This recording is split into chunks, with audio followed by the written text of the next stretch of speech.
Hello, friends. If you enjoy the content, I'd truly appreciate it if you hit that subscribe button. It helps a lot.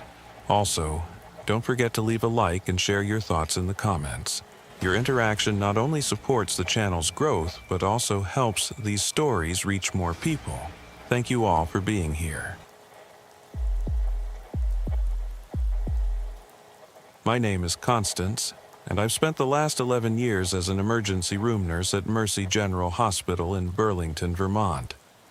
In all my years of nursing, I've cared for thousands of patients, but there's one who still makes me check the locks on my doors at night.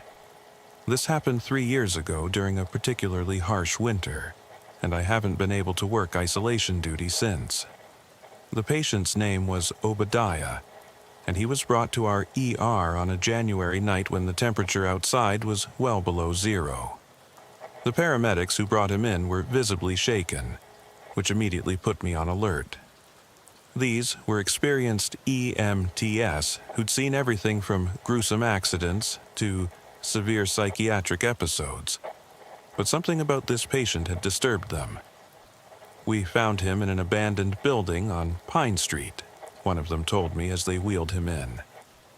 Someone called 911 saying they heard screaming, but when we got there, he was just sitting in the middle of an empty room, completely calm, surrounded by dead animals.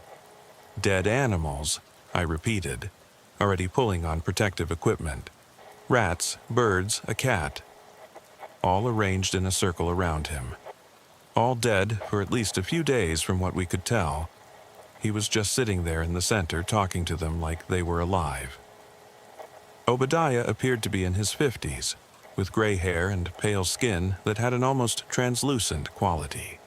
His eyes were what struck me most. They were a very light blue, so light they almost seemed colorless, and he rarely blinked. He was wearing multiple layers of clothing, all filthy and torn, typical of someone who'd been living on the streets. "Hello, Obadiah," I said as we transferred him to an examination bed. "I'm Constance. How are you feeling tonight?" He turned those pale eyes to me and smiled. "The others don't like the cold," he said, his voice surprisingly clear and articulate. "They stay closer when it's warm. But you keep it warm here, don't you? They'll like that." "Who are the others, Obadiah?" "The ones who travel with me. They're always here, just harder to see sometimes. But in warm places, in close spaces, they become more visible. You'll see them soon enough." I made notes about possible psychiatric issues while beginning my initial assessment. His vital signs were surprisingly normal for someone who'd been exposed to extreme cold. No signs of frostbite, hypothermia, or injury, but there was an odd smell around him, not just the typical odor of someone who hadn't bathed, but something else, sweet and cloying, like overripe fruit. Our supervising nurse that night was Cordelia, a veteran nurse who'd been at Mercy General for 25 years. She took one look at Obadiah and immediately ordered full isolation protocol. "Something's not right," she said quietly. "I've seen every kind of patient come through here. And this one, put him in the negative pressure room. Full PPE for anyone who goes in." The negative pressure isolation room was typically reserved for patients with serious infectious diseases. It seemed like overkill for a potentially psychiatric patient, but I'd learned to trust Cordelia's instincts. We moved Obadiah to the isolation room, a small space with specialized ventilation that kept air from flowing out into the rest of the hospital. As I helped him settle into the room, Obadiah remained eerily calm. He sat on the bed, hands folded in his lap, those pale eyes tracking my every movement. "It's nice in here," he said, "contained. They prefer contained spaces, makes it easier for them to concentrate their presence. Obadiah, I need to ask you some questions for our records. Do you have any medical conditions we should know about? Are you taking any medications?" "I haven't needed medicine for years," he replied. "They take care of me." They remove what makes me sick, consume it before it can harm me. In return, I give them warmth, shelter, transportation. Can you tell me more about them? He tilted his head, studying me with those unblinking eyes. You really can't see them yet? They're all around us. On the walls, in the air, clustered in the corners. This room is already full of them. They came with me and now they're exploring their new environment. I looked around the sterile isolation room, but saw nothing unusual. Just white walls, medical equipment, the standard fixtures of a hospital room. But as I was about to respond, I noticed something odd. The temperature display on the wall showed the room was at 72 degrees Fahrenheit, but it felt much warmer, almost stifling. Over the next few hours, we ran standard tests: blood work, chest x-ray, psychological evaluation.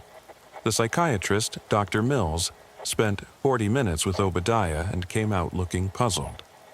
He's not presenting with typical delusions, he told us. His thoughts are organized, he's oriented to person, place, and time. But he has this fixed belief about being, accompanied by invisible entities. He describes them in remarkable detail, their behavior, their needs, their biology even. What kind of details? Cordelia asked. He says they're microscopic individually, but can cluster together to become visible. That they feed on biological decay and negative energy. That they've been symbiotic with humans for thousands of years, but only certain people can host them successfully. It's elaborate and consistent, more like someone describing actual observations than delusions. The blood work came back with abnormalities that had the lab calling to confirm they'd run the tests correctly. Obadiah's white blood cell count was extremely high, but not in a pattern consistent with any known infection or disease. More disturbing, the lab tech said that when they'd examined his blood under a microscope, they'd seen unusual movement. Not just the normal movement of blood cells, but something else. Something they couldn't identify. It was around 2 a.m. when things started to get strange. I was doing hourly checks on Obadiah, entering the isolation room in full PPE as Cordelia had ordered. The room was even warmer than before, and there was a humidity to the air that shouldn't have been possible with the hospital's ventilation system. Obadiah was sitting exactly as I'd left him an hour earlier, hands folded, staring at the wall. But the wall he was staring at had changed. There were small dark spots on it, like mold or mildew, spreading in a pattern that seemed almost deliberate. "What is that?" I asked, moving closer to examine the spots. "They're making themselves comfortable," Obadiah said calmly. "They always mark their territory first. It helps them establish boundaries, understand the space. Don't worry, they won't harm the building. They're very considerate guests." I called maintenance immediately. The spots shouldn't have been possible. The isolation room was cleaned with industrial disinfectants between every patient. But when maintenance arrived and tried to clean the spots, they couldn't be removed. They weren't on the surface of the wall but seemed to be underneath the paint, as if growing from within. Cordelia came to see for herself. She stood in the doorway of the isolation room, studying the patterns on the wall. "In 25 years, I've never seen anything like this," she said. "We need to contact infection control." But before we could make the call, the spots began to move. Not spreading, but actually moving, shifting position on the wall like living things. They formed patterns, spirals, circles, shapes that seemed almost like writing. Obadiah watched with what looked like paternal pride. "They're trying to communicate with you," he said. "They recognize that you're caring for their host. They're expressing gratitude." The infection control team arrived within an hour, taking samples of the spots, the air, everything they could test. But their equipment started malfunctioning almost immediately. Digital thermometers gave impossible readings. Air quality monitors showed the presence of particles that didn't match any known substances. One team member's protective suit developed tears that appeared spontaneously, as if something had eaten through the material. By 4 a.m., the entire isolation room was covered in the dark spots. They were on the walls, the ceiling, creeping across the floor. The observation window had fogged over from the inside, and when we tried to wipe it clean, the condensation immediately returned. "We need to move him," the infection control supervisor said. "This room is compromised." But when we tried to enter the room to transfer Obadiah, we found the door wouldn't open properly.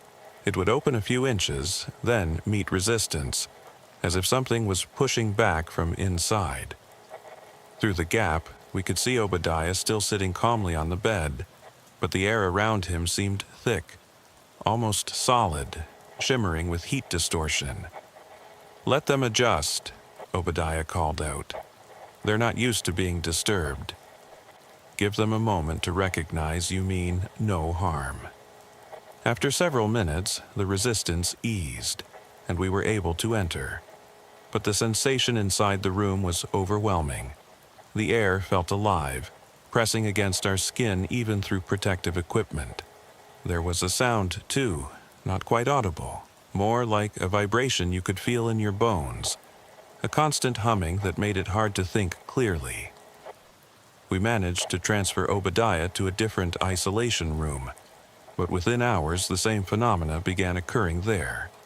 The spots appeared faster this time, spreading across the surfaces like accelerated footage of bacterial growth. The temperature spiked, equipment malfunctioned, and that sense of presence, of being watched by countless invisible eyes, grew stronger. Cordelia pulled me aside during my break. "Constance, I've seen things in this hospital that don't have easy explanations, but this is different. Whatever's happening with that patient, it's beyond medical. We need to consider that he might be telling the truth." "You mean about the entities?" She nodded grimly. "I know how it sounds, but we can't explain what's happening through any conventional means. And it's escalating." She was right about the escalation. By morning, the phenomena had spread beyond the isolation room. The spots appeared in the hallway outside. Nurses reported feeling watched. Several staff members developed unexplained rashes that looked like tiny bite marks. The electronic medical record system kept glitching, displaying Obadiah's file randomly on different computers throughout the hospital. I was assigned to continue monitoring him, despite my growing unease. Each time I entered his room, the presence felt stronger, and I began to see things, not clearly, but in my peripheral vision. Movement where there shouldn't be any. Shadows that didn't match any object. Shapes that seemed to cluster around Obadiah like a living cloud. During one check, Obadiah spoke to me more directly than before. "You can see them now, can't you, Constance? They've decided they like you. That's rare. They're very particular about who they reveal themselves to." "What are they?" I asked, abandoning professional skepticism. "What do they want?" "They're old," he said. "Older than humans. We're just their latest hosts. They've lived with us so long that we've evolved together. Most people carry a few without knowing it. But some of us, like me, can carry colonies, entire civilizations of them." "Are they dangerous?" He smiled, that eerily calm smile. "Only if threatened. Or, if their host is harmed, they're very protective. Would you like to see what happens when they feel their host is in danger?" Before I could respond, he picked up a plastic fork from his meal tray and pressed it against his arm. Not hard enough to break the skin, but with clear intent. Immediately, the air in the room changed. The spots on the walls began to pulse. The temperature spiked so suddenly that the fire alarm triggered. And I saw them, really saw them, for the first time. They were everywhere. Tiny things, individually almost invisible, but grouped together in writhing masses that coated every surface. They moved with purpose, flowing like liquid but with obvious intelligence. And they were angry. The ones nearest to me began moving in my direction, and I felt a burning sensation on my exposed skin. "Stop!" Obadiah commanded, dropping the fork. "She's not a threat. She's helping." The burning stopped immediately. The masses of entities retreated, resuming their previous positions. But I had seen them, and that image is burned into my memory forever. Hospital administration was in crisis mode. They couldn't explain what was happening, couldn't contain it, couldn't even properly document it because any equipment brought near Obadiah's room would malfunction. They brought in specialists from the CDC, but their investigation was hampered by the same issues. On the third night of Obadiah's stay, things reached a breaking point. The entities had spread throughout the entire emergency department. Staff were calling in sick with mysterious symptoms. Patients in other rooms were complaining about feeling things crawling on them. The spots had appeared on medical equipment, walls, even on the windows facing outside. Cordelia made an executive decision. "We're discharging him," she announced. "This is beyond our ability to manage." But when we went to discharge Obadiah, we found him in conversation with someone who wasn't there, or at least wasn't visible to us. He was nodding, responding to unheard questions, occasionally gesturing as if to introduce us. "They want to know if they can establish a colony here," he said to us. "They like the warmth, the constant flow of biological material. Hospitals are ideal environments for them. They could help, they consume disease, decay, negative energy. They could make this a place of accelerated healing." "We need you to leave," Cordelia said firmly. "Now." Obadiah looked sad but nodded. "They understand. We'll go. But Constance," he turned to me, "they've marked you. Not in a bad way. You're under their protection now. If you're ever in danger, they'll know." As he prepared to leave, the spots on the walls began to fade. The temperature normalized. Equipment started functioning again. It was as if the entities were being recalled, pulled back to their host. Within an hour of his discharge, almost all traces of the phenomena had disappeared. Almost all. Because I still carry marks from that encounter. Small spots on my skin that doctors can't explain. A sensitivity to temperature changes that I never had before. And sometimes, in warm, enclosed spaces, I can feel them.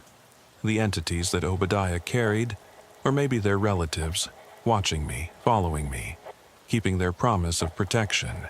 Cordelia retired 6 months after Obadiah's visit.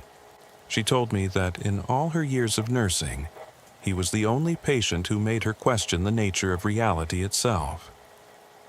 "We like to think medicine understands the human body," she said. "But what if we're not just human? What if we're ecosystems, hosts to things we can't see or measure?" The hospital never officially documented the full extent of what happened during those 3 days. The records show only that a homeless man was treated for exposure and released. But those of us who were there know better.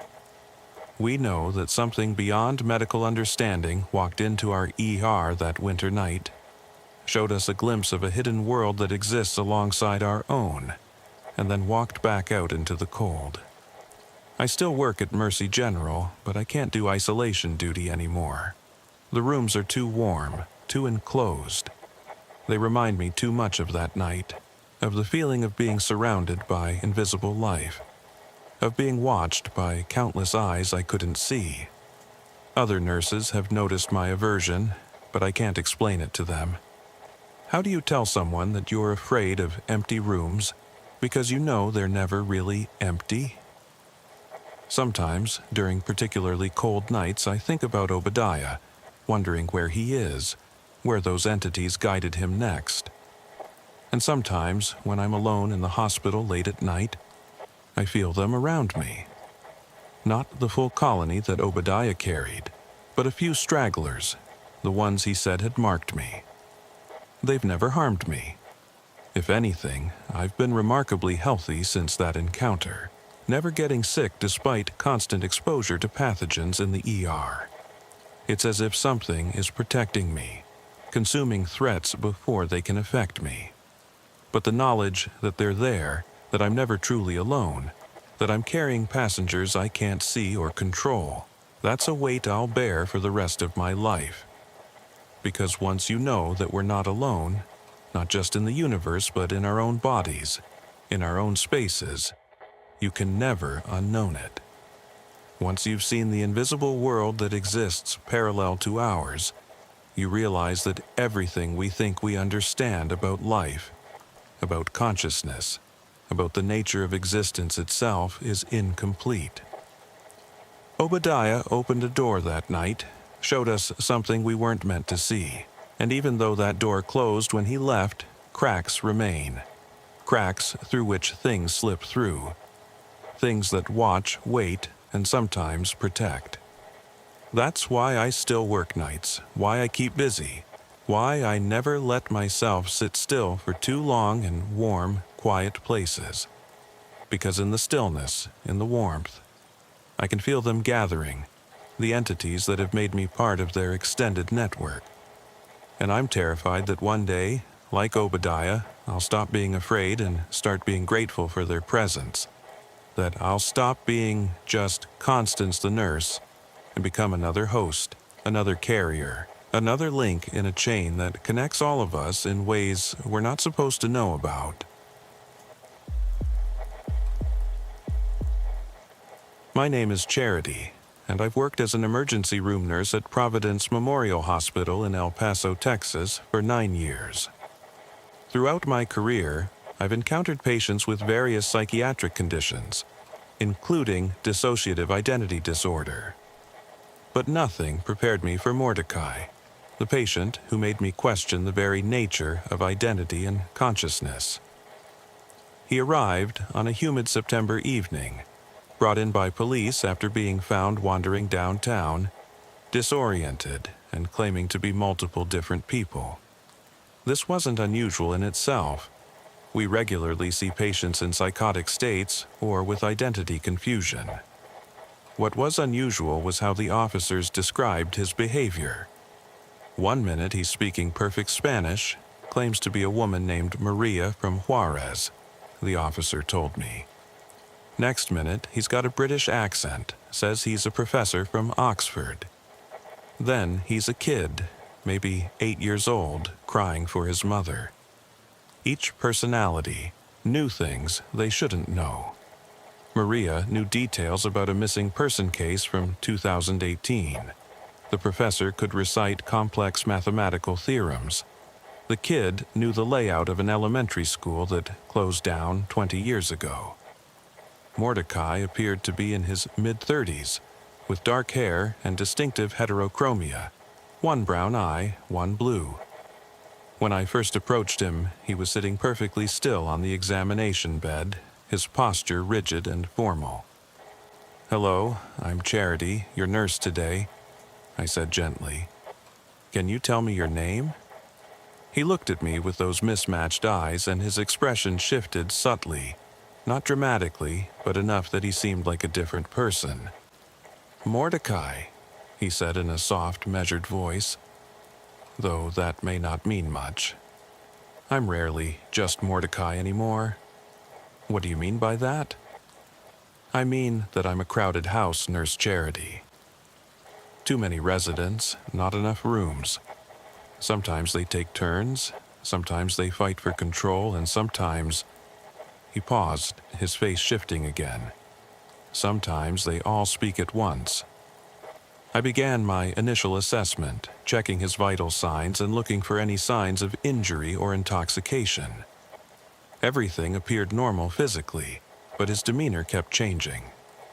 One moment he was calm and articulate, the next agitated and speaking in fragments, then suddenly childlike and frightened. Dr. Wilhelmina, our psychiatric consultant, was called immediately. Wilhelmina was one of the most experienced psychiatrists I'd ever worked with, specializing in dissociative disorders and complex trauma cases.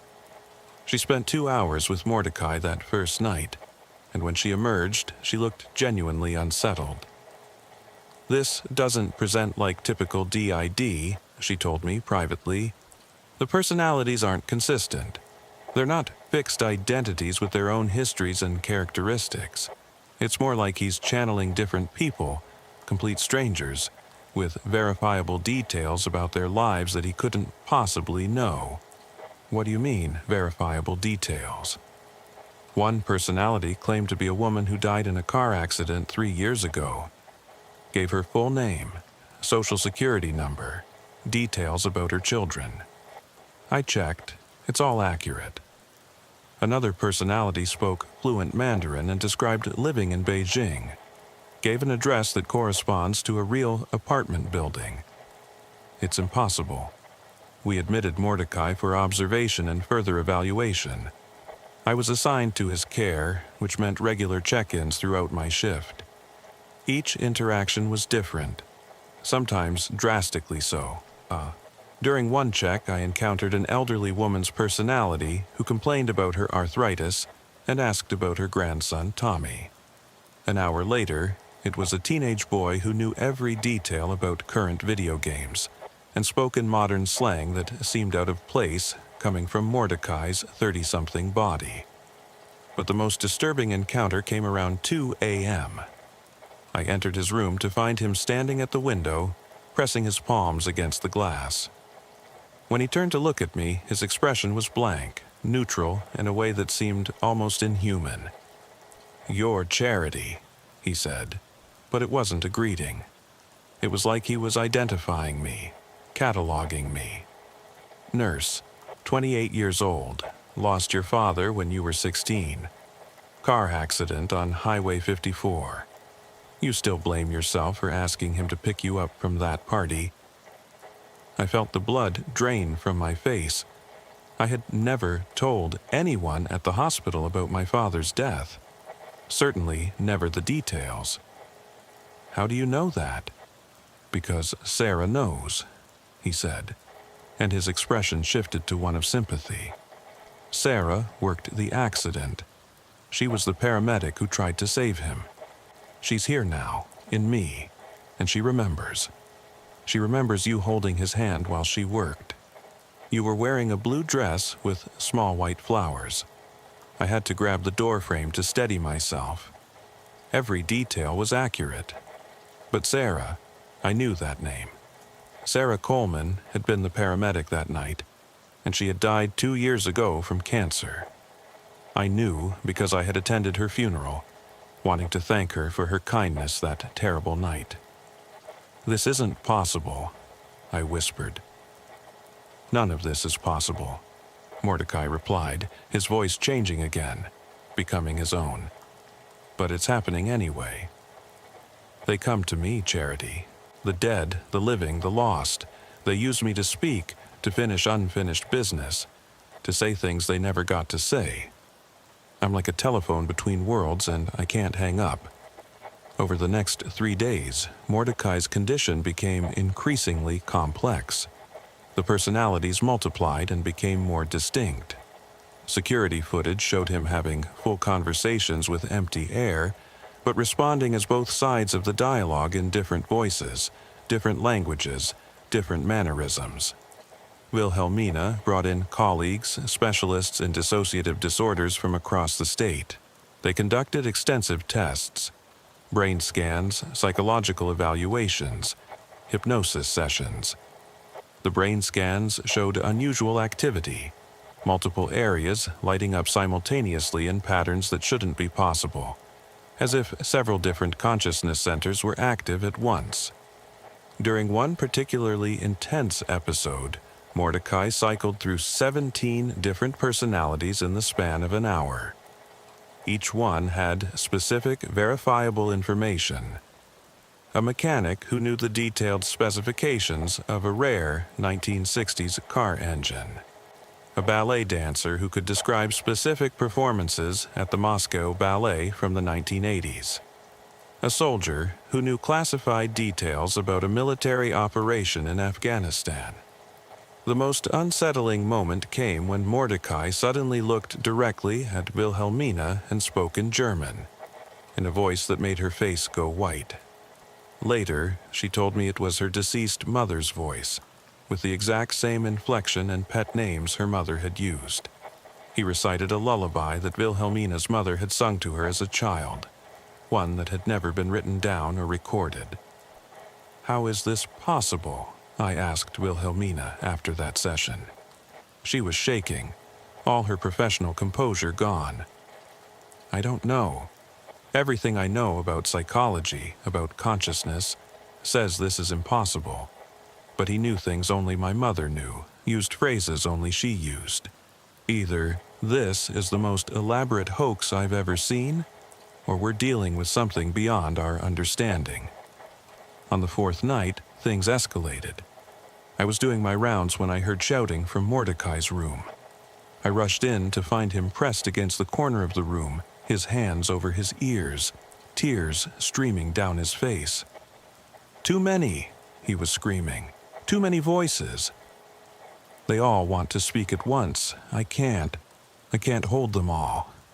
His voice kept changing mid-sentence, cycling through different personas so quickly it was like listening to a radio rapidly switching between stations. Male voices, female voices, young, old, different languages, all overlapping and competing for control.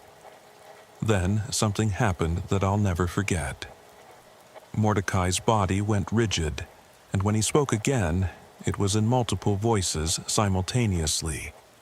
Not one after another, but actually at the same time, creating an impossible harmony of different timbres and languages. The sound was wrong. Shouldn't have been able to come from a single human throat. "We are many," the voices said in unison. "We are the forgotten, the lost, the ones with unfinished stories. He is our conduit, our voice, our last chance to be heard." The lights in the room began to flicker. The temperature dropped noticeably, and I swear I saw them, shadows, shapes, translucent figures surrounding Mordecai, reaching toward him, through him, using him as some sort of gateway. I called for help immediately.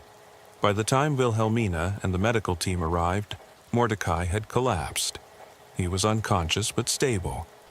His vital signs normal, except for unusual brain activity that suggested he was in some form of deep REM sleep, despite being unresponsive to stimuli. He remained unconscious for 12 hours. During that time, the strangest things happened around him. Other patients in nearby rooms reported vivid dreams about deceased loved ones. Staff members heard voices they recognized but couldn't place. The hospital's phone system malfunctioned, with calls coming in from disconnected numbers, voices asking for people by name. People we later discovered had died years ago. When Mordecai finally woke, he was different. Calmer, but also somehow more fractured. "They're organized now," he told me. "They've formed a sort of committee. They take turns more politely. But there are so many of them, Charity, hundreds, maybe thousands, all wanting their moment to exist again." "Why you?" I asked. "Why are they coming to you?" He smiled sadly. "I died once, when I was 7, drowned in a public pool. Was dead for 6 minutes before they brought me back. But when I came back, I wasn't alone. I brought a door back with me, one that can't be closed. The dead, the lost, the ones who aren't ready to let go, they see that door, and they walk through." Wilhelmina arranged for Mordecai to be transferred to a specialized research facility that studied anomalous psychological phenomena. But before the transfer, he asked to speak with me privately. "Charity," he said, and I could tell it was really him, the core Mordecai, speaking. "Your father wants you to know something." I stiffened. "Don't. Please let me tell you." He's been trying to reach you, but you're closed off, protected. He wants you to know it wasn't your fault. He was already on that highway, coming to get you before you called. The accident would have happened either way. He loves you, and he needs you to stop carrying that guilt. I broke down crying then, years of suppressed guilt and grief flooding out. Whether it was real or not, whether my father was really speaking through Mordecai or it was all some elaborate delusion, those words gave me a peace I hadn't felt in 12 years. The day Mordecai was transferred, he left me with a warning. "It's spreading," he said. "What happened to me, it's happening to others." People who've had near-death experiences, who've touched that boundary between life and death. We're all doors now, and more things are learning how to walk through. Be careful who you trust, Charity.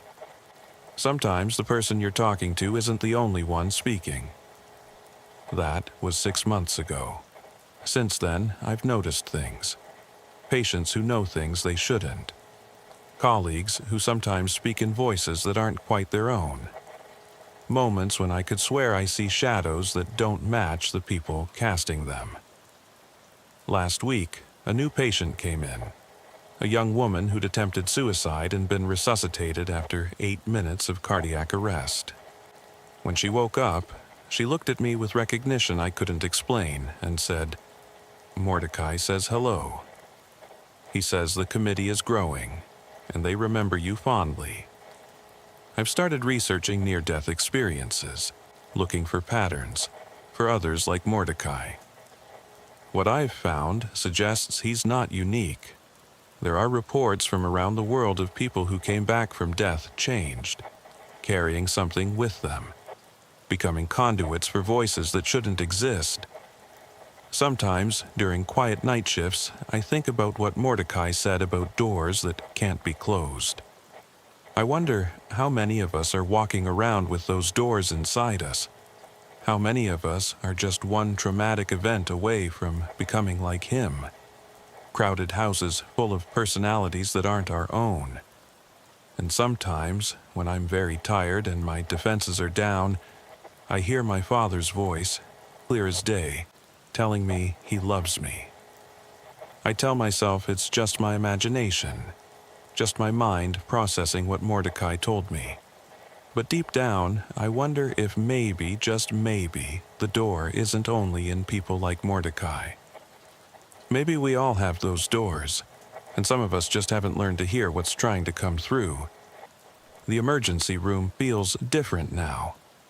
Every patient could be carrying multiple consciousness. Every conversation could be with someone who isn't really there, or someone who is there but shouldn't be. The boundaries between life and death, between self and other, between one person and many, seem so much thinner than they used to. I still work my shifts, still care for my patients, but I'm always listening now, not just to what they're saying, but to who might be saying it.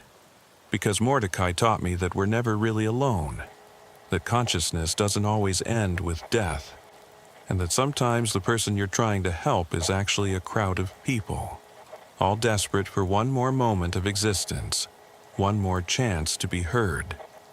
That's why I've become the nurse who always listens, who never dismisses even the strangest claims, who pays attention when patients say they're hearing voices or feeling like someone else. Because after Mordecai, I know that sometimes they're telling the absolute truth. And sometimes being a good nurse means caring not just for the patient in front of you, but for all the unseen passengers they might be carrying.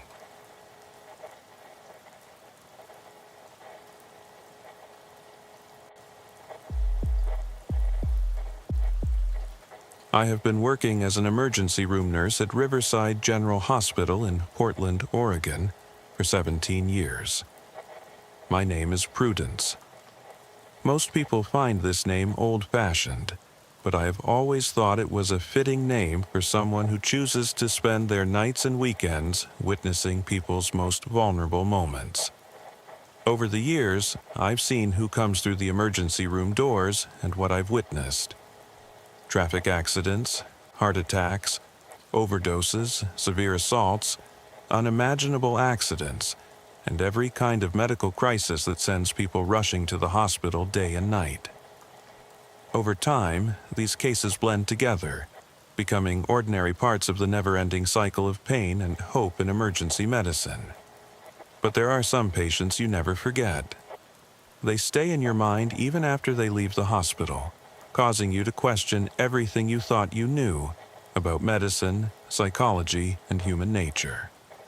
The first patient I will never forget arrived about 3 years ago, on a cold Thursday night in October. That evening, the emergency room was strangely quiet, the kind of quiet experience nurses dislike, because we know it won't last. There were only a few people in the waiting room. All had come in with minor complaints. The trauma rooms were all empty. I was in the nurses' station dealing with paperwork when the triage nurse suddenly called on the internal line and said she was bringing someone in directly. The man brought to the emergency room that night appeared to be in his mid-40s. He was wearing what looked like an expensive navy suit, but it was wrinkled as if he hadn't taken it off in days. His hair was salt and pepper colored, neatly trimmed and well-groomed. He seemed like someone who cared about his appearance. Still, what struck me most was not his appearance, but the expression on his face. It carried a shadow of fear mixed with another emotion I couldn't quite name. It was the look of someone who had lost something important, but couldn't remember what it was. "This is Cornelius," said the triage nurse, directing the man to one of the examination rooms. "He says he remembers nothing except his own name." I had encountered cases of memory loss before. They are not as common as they appear on television shows, but they do happen. Most often, it's temporary memory loss following head trauma or dissociative amnesia triggered by severe psychological stress. The protocol is simple: rule out head trauma, perform basic neurological tests, order a CT scan if necessary, and wait for the memory to return on its own. Most of the time, the memory slowly returns within a few hours or a few days. I entered the examination room with my standard professional smile, the one designed to put patients at ease while maintaining appropriate boundaries. Cornelius was sitting on the examination bed, his hands folded in his lap, his posture rigid with tension. Up close, I could see that his suit, while expensive, had small stains on the lapel that looked like dried blood. His shoes were scuffed, and there was dirt under his fingernails that seemed at odds with his otherwise immaculate appearance. "Hello, Cornelius," I said, pulling up the rolling stool. "I'm Prudence, your nurse tonight. Can you tell me what brought you to the emergency room?" He looked at me with those confused eyes, and I noticed they were an unusual color, somewhere between green and gray, like the ocean before a storm. "I don't know," he said, his voice cultured and precise despite his apparent confusion. "I was walking down Morrison Street and suddenly I realized I didn't know where I was going. I couldn't remember where I lived, where I worked, or even my last name. The only thing I know is that my name is Cornelius." "When did this start?" I asked, pulling on gloves to begin my initial examination. "I'm not sure. Maybe an hour ago, maybe longer. Time feels strange right now, like it's moving too fast and too slow at the same time." He paused, then added something that made the hair on the back of my neck stand up. "I feel like I'm supposed to be somewhere important, doing something crucial, but I can't remember what." I started with the basics, checking his pupils for signs of concussion, looking for any obvious head injuries, testing his reflexes and coordination. Everything appeared normal. His vital signs were slightly elevated, consistent with anxiety, but nothing alarming. There were no signs of drug use or alcohol intoxication. The blood on his lapel wasn't his. I couldn't find any injuries that would explain it. "Cornelius, do you have any identification on you? A wallet, phone, Anything that might help us figure out who to contact? He shook his head. I checked my pockets in the waiting room. Nothing. It's like I appeared out of nowhere. He said this with a strange half-smile that didn't reach his eyes. Dr. Thaddeus arrived about 20 minutes later. Thaddeus was one of our most experienced emergency physicians, a tall, thin man in his 60s who had seen everything there was to see in emergency medicine. He had a particular interest in psychiatric emergencies and unusual presentations, which made him the perfect physician for this case. "Good evening, Cornelius," Thaddeus said in his distinctive deep voice. "I'm Dr. Thaddeus. Nurse Prudence has filled me in on your situation. Let's see if we can help you figure out what's happening." Thaddeus conducted a thorough neurological examination, testing everything from basic motor functions to complex cognitive processes. Cornelius passed every test perfectly. His memory for general information was intact. He knew the current president could perform mathematical calculations, could name objects and describe their functions.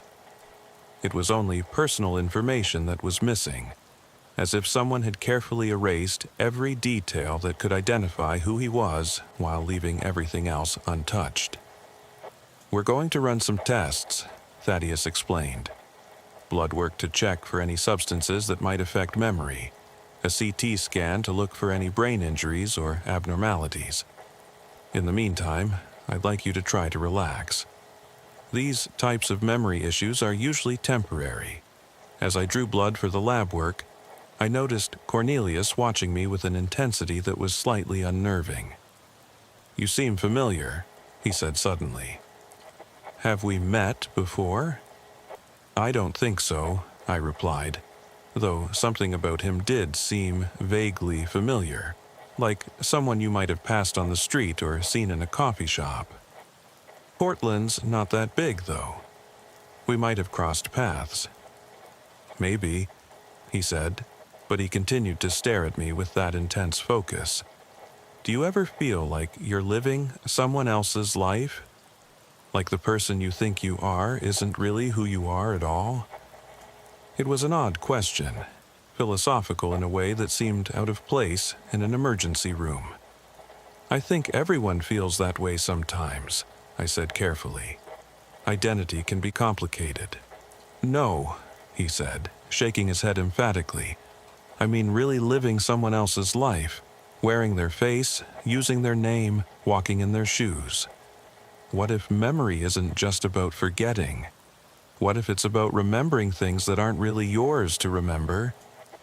Before I could respond, Thaddeus returned with a police officer.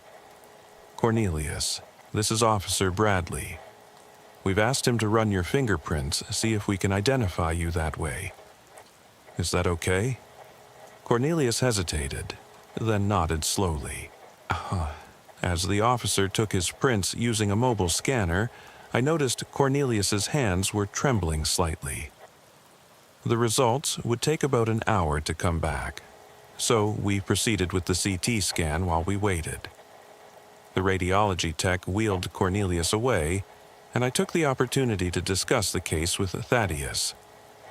"What do you think?" I asked. Thaddeus frowned, rubbing his chin thoughtfully. "The presentation is unusual.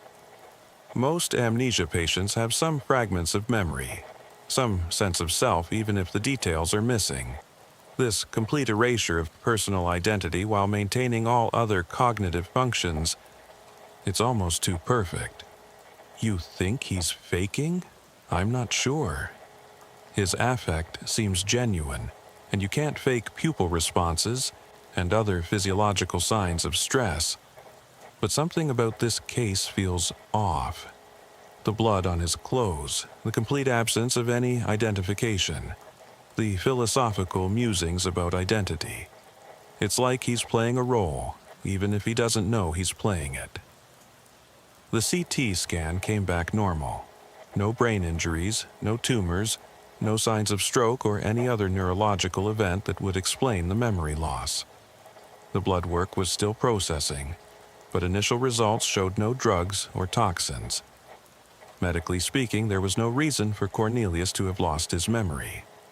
It was close to midnight when Officer Bradley returned with the fingerprint results, and what he told us made the case even stranger.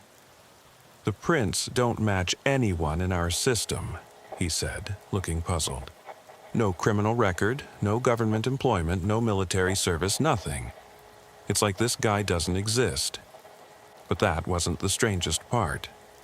"However," Bradley continued, "we did get a hit on the blood on his clothing.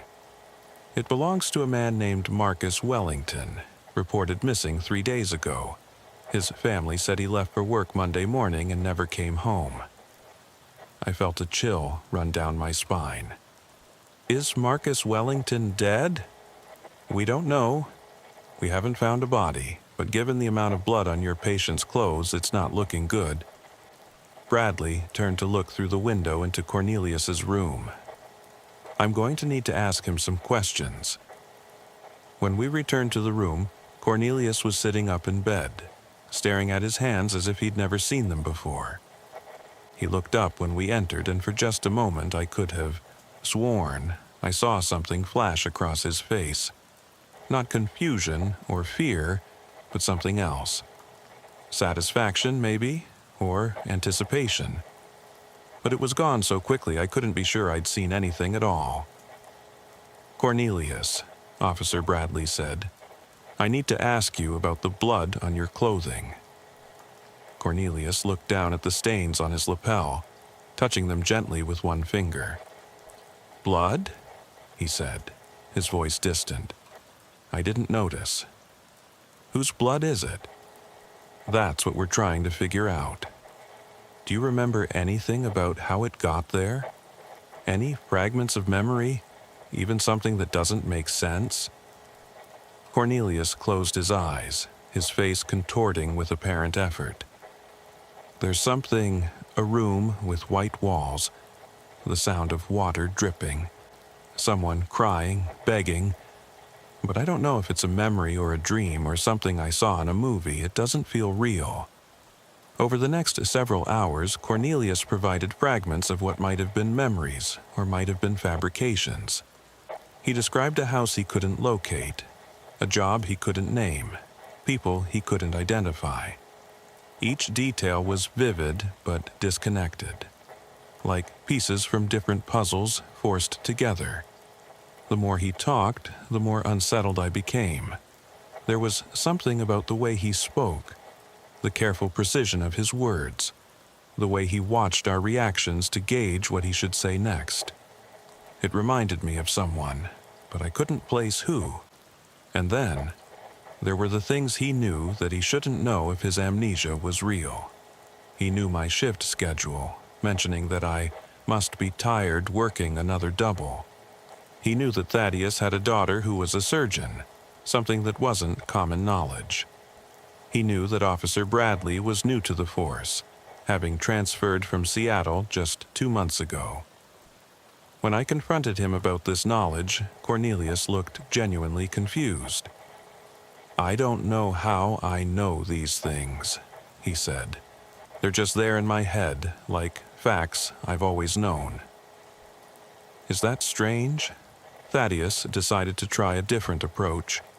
He brought in a psychiatric consultant, Dr. Sarah Hendricks, who specialized in dissociative disorders. She spent 2 hours with Cornelius, using various techniques to try to unlock his memories. But the more she probed, the more agitated Cornelius became.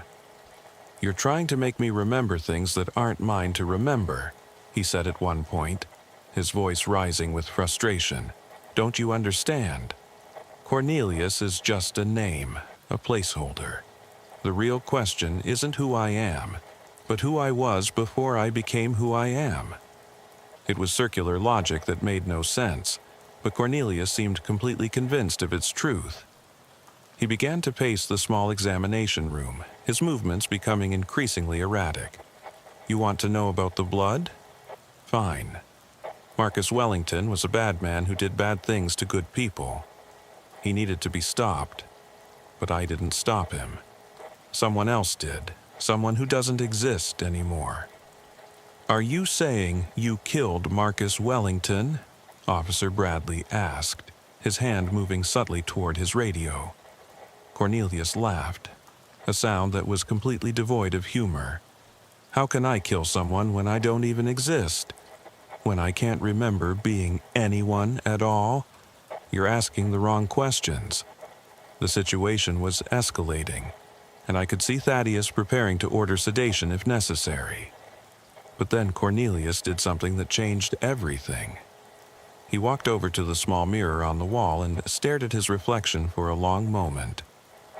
Then he turned to me and said, very clearly and calmly, "Prudence, you need to check the basement of 4782 Northeast Hancock Street. You need to go now." "How do you know my name?" Bradley asked, suddenly alert. "We never told you Nurse Prudence's full name." But Cornelius wasn't listening. He was still staring at me with those storm-colored eyes. "The basement," he repeated. "Before it's too late." Officer Bradley made the call, and within an hour, we had our answer. In the basement of the abandoned house on Hancock Street, police found Marcus Wellington. He was alive, but barely, having been held captive for 3 days without food or water. He had been tortured, though he was too traumatized to say by whom. The basement matched Cornelius's description perfectly. White walls, dripping water from a leaky pipe. The exact scene he had described as a fragment of memory. But here's where the story becomes truly inexplicable. Security footage from the area showed Marcus Wellington entering the house on Monday morning, apparently of his own free will. No one else was seen entering or leaving until the police arrived. Marcus himself had no memory of how he got there, or who had hurt him. He didn't recognize Cornelius when shown a photograph. The torture implements found in the basement had no fingerprints, no DNA evidence, nothing to connect them to anyone. Cornelius, meanwhile, had begun to change. As the night wore on, his personality seemed to shift and fracture. Sometimes he was the confused amnesiac we'd first met. Sometimes he was cold and calculating, describing in clinical detail medical procedures he shouldn't know. Sometimes he was childlike, crying and asking for his mother. And sometimes, most disturbingly, he was completely lucid, talking about his life as Cornelius as if it were a role he had chosen to play. "You want to know the truth," he said to me during one of his lucid moments, just as the sun was beginning to rise. "The truth is that memory is just a story we tell ourselves about who we are. Change the story, change the person.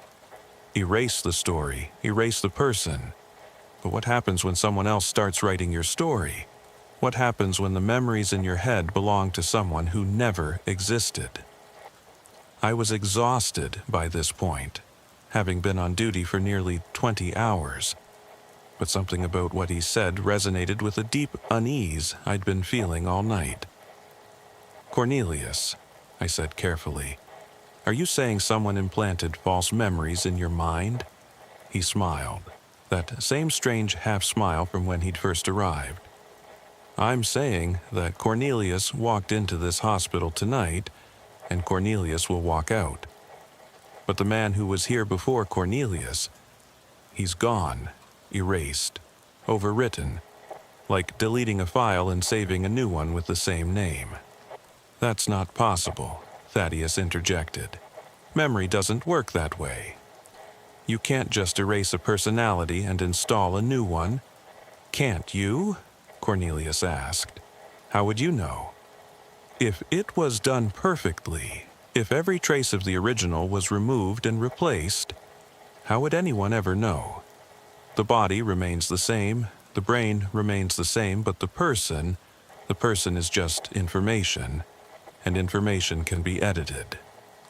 The blood work finally came back with one unusual finding: traces of an experimental compound that wasn't in any standard database.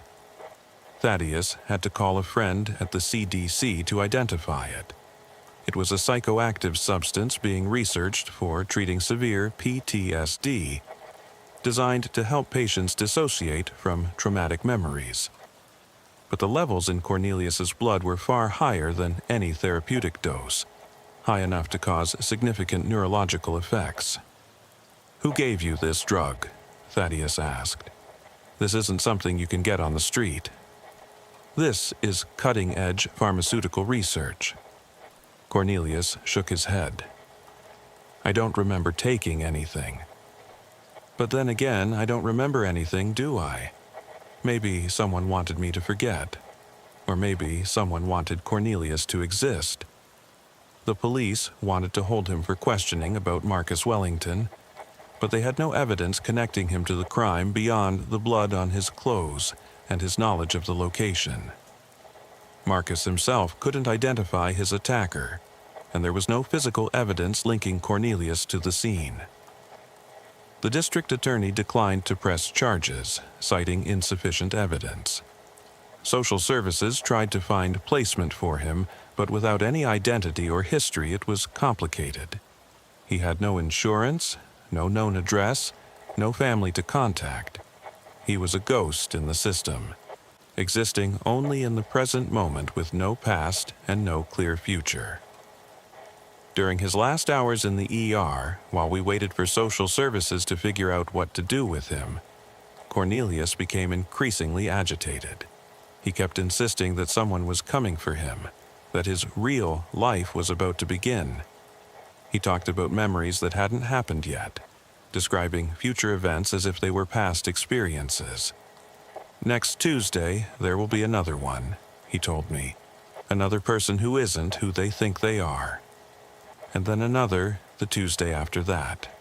We're all being rewritten, one by one. The question is, are we being saved or replaced?" I tried to get more information from him, but his responses became increasingly incoherent. He started mixing up pronouns, referring to himself as we and they, talking about Cornelius in the third person as if observing himself from the outside. It was like watching someone's sense of self dissolve in real time. The last coherent thing he said to me was just before social services arrived to transfer him to a psychiatric facility for observation.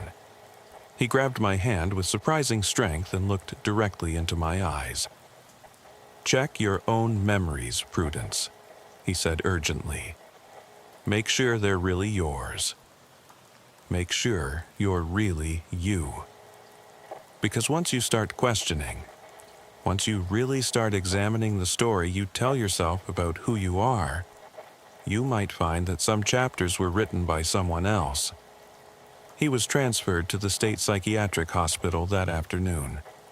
I called to check on him a week later, only to be told that no patient named Cornelius had ever been admitted. When I insisted, describing him in detail and providing the date and time of transfer, the administrator checked again. The records showed that the transport van had arrived empty. The drivers insisted they had delivered a patient, but they couldn't remember any details about him. It was as if Cornelius had simply ceased to exist the moment he left our hospital.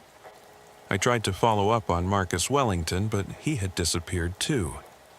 His family said he came home from the hospital, packed a bag, and left without explanation. They received a text saying he was safe, but needed time alone. The police closed the case, citing lack of evidence and no complaint from the victim. But the strangest part came 3 weeks later. I was working another night shift when I noticed something odd in our computer system. There was a patient file for someone named Cornelius, dated from 3 years before the night he came to our ER. According to the file, this earlier Cornelius had presented with identical symptoms: complete amnesia with intact cognitive function, traces of the same experimental drug in his system. The attending physician's notes were thorough and detailed, describing the same philosophical musings about identity and memory, the same fragments of impossible memories, the same unsettling intensity. But here's the thing, The attending physician listed on that file was me.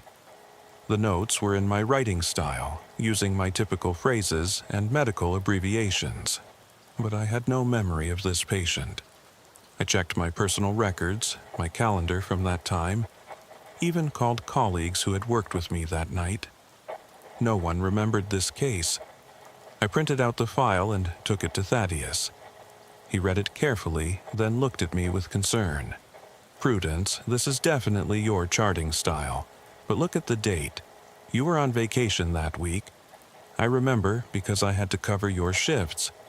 You were in Hawaii with your sister." He was right. I pulled up my phone and found the photos from that trip, complete with timestamps proving I had been thousands of miles away when this patient was supposedly treated. Yet the computer showed me logged in, working, charting on a patient I had never seen. We checked the security footage from that night 3 years ago, but the files had been corrupted, showing only static during the relevant hours. We tried to trace the origin of the file in the computer system, but it seemed to have always been there, as if it had been part of our database from the beginning. Thaddeus wanted to report it to hospital administration, but I convinced him to wait. I needed to understand what was happening first. I started researching the experimental drug found in Cornelius's system, reaching out to colleagues in pharmaceutical research. What I learned was disturbing.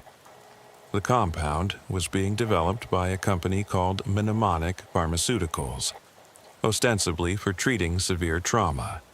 But rumors in the research community suggested darker applications. There were whispers about experiments in memory modification, in creating blank slate subjects who could be programmed with new identities. The company had ties to intelligence agencies, to private military contractors, to organizations that operated in the shadows between legal and illegal. I tried to contact Mnemonic Pharmaceuticals directly, but the company seemed to have vanished.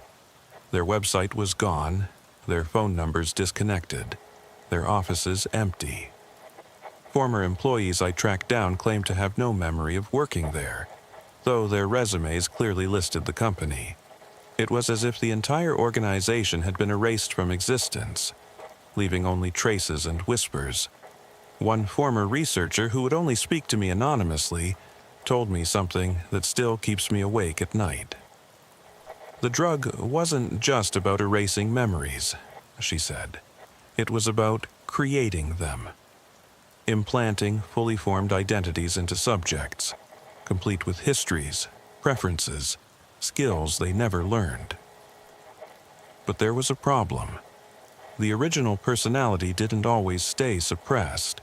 Sometimes it would resurface, creating a war inside the subject's mind between who they were and who they had been made to be.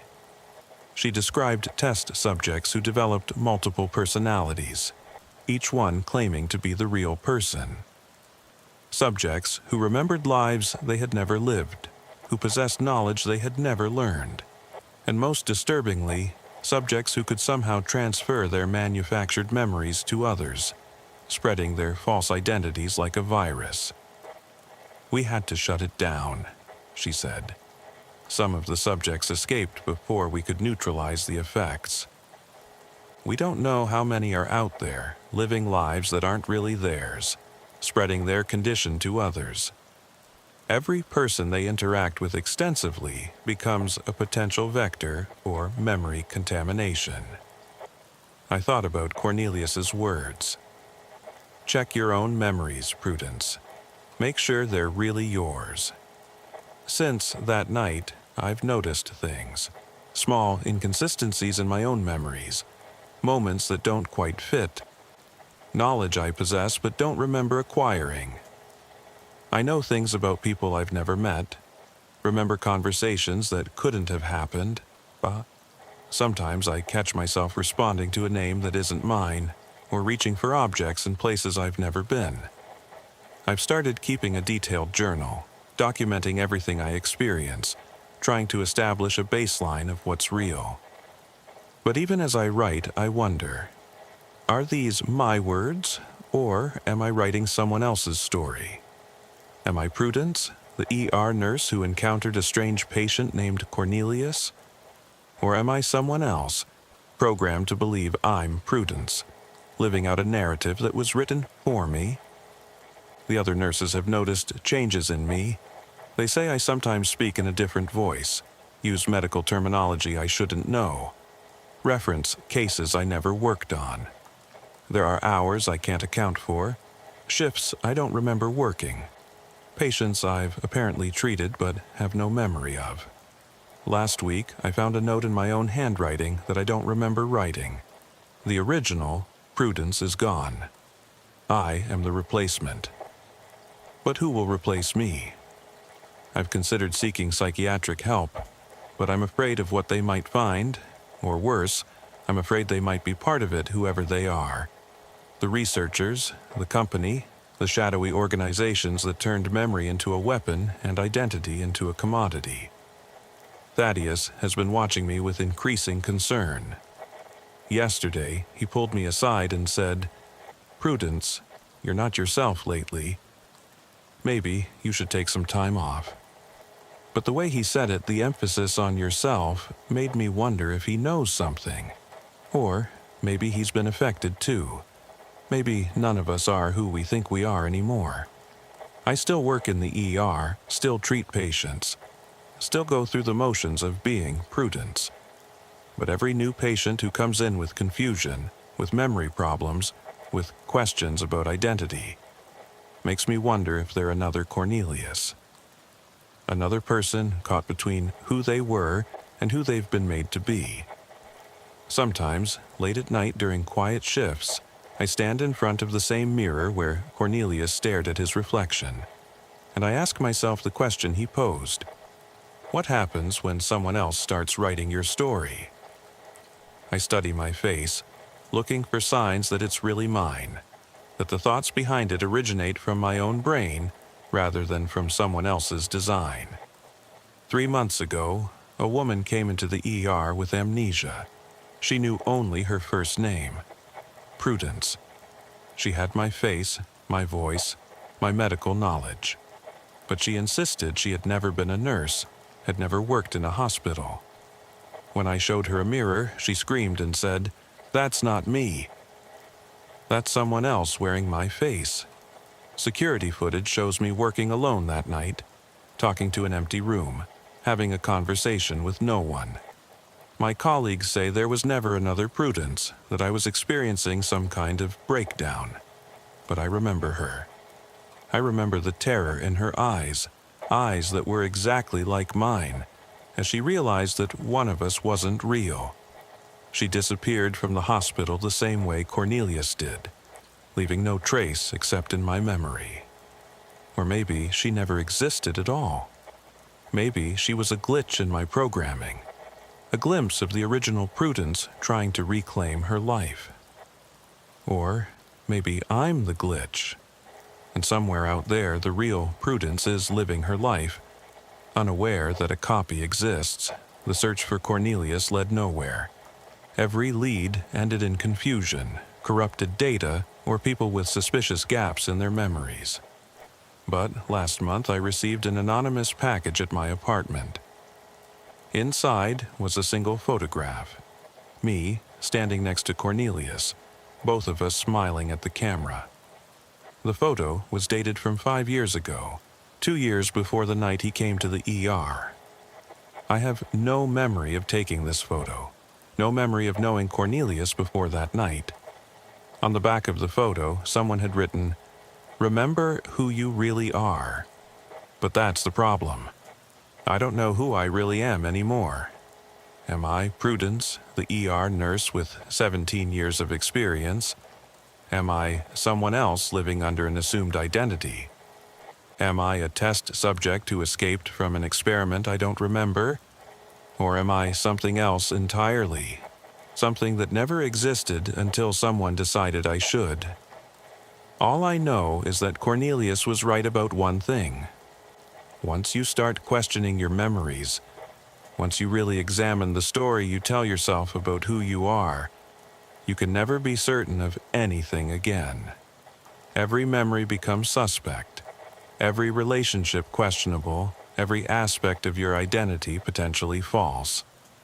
I continue to work, continue to treat patients, continue to live as Prudence, but I also continue to investigate, to search for answers about mnemonic pharmaceuticals, about the experimental drug, about the people who may or may not be who they claim to be. I've found others like me, medical professionals with unexplained knowledge, missing time, and memories that don't quite fit. We meet in secret, compare notes, try to piece together what's happening to us. Some believe we're victims of a government experiment gone wrong. Others think we're soldiers in a war we don't remember signing up for, sleeper agents waiting for activation. A few insist we're the lucky ones, that we've been upgraded, given enhanced abilities and knowledge through artificial memories. But most of us just want to know the truth. Are we who we think we are, or are we someone else's creation? The hospital administration has noticed the irregularities in our system, the phantom patients, the impossible records, the staff members who sometimes seem to be different people. They've brought in consultants, upgraded security, implemented new verification protocols, but the anomalies continue. New cases of amnesia arrive regularly, all with the same pattern: intact cognitive function, traces of unknown drugs, and questions about identity that have no answers. I've started to recognize them when they come in, these lost souls caught between identities. They all have the same look in their eyes that Cornelius had, that combination of confusion and hidden knowledge, of being both lost and exactly where they're supposed to be. I try to help them, but I don't know if I'm treating patients or fellow victims. I don't know if I'm healing them or spreading whatever condition we all share. Sometimes I wonder if Cornelius was patient zero, the first of whatever we've become. Or maybe he was just another link in a chain that stretches back further than any of us realize.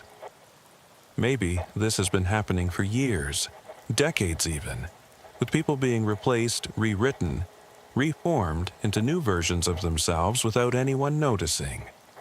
The most terrifying possibility is that this is normal, that identity has always been this fluid, this uncertain, that we've all always been vulnerable to having our memories edited, our personalities overwritten, our entire sense of self replaced by someone else's design. Maybe Cornelius didn't bring a disease to our hospital. Maybe he just revealed a truth we'd all been programmed to ignore. I think about Marcus Wellington sometimes, the man whose blood was on Cornelius's clothes. Did he escape from his basement prison only to become a prisoner of a different kind, trapped in an identity that might not be his own? Or was the man in the basement the copy, and the real Marcus Wellington was the one who walked away? These are the questions that haunt me during long shifts, that follow me home to my apartment where I live alone, because I can't trust anyone enough to let them close. Every relationship feels like a potential trap.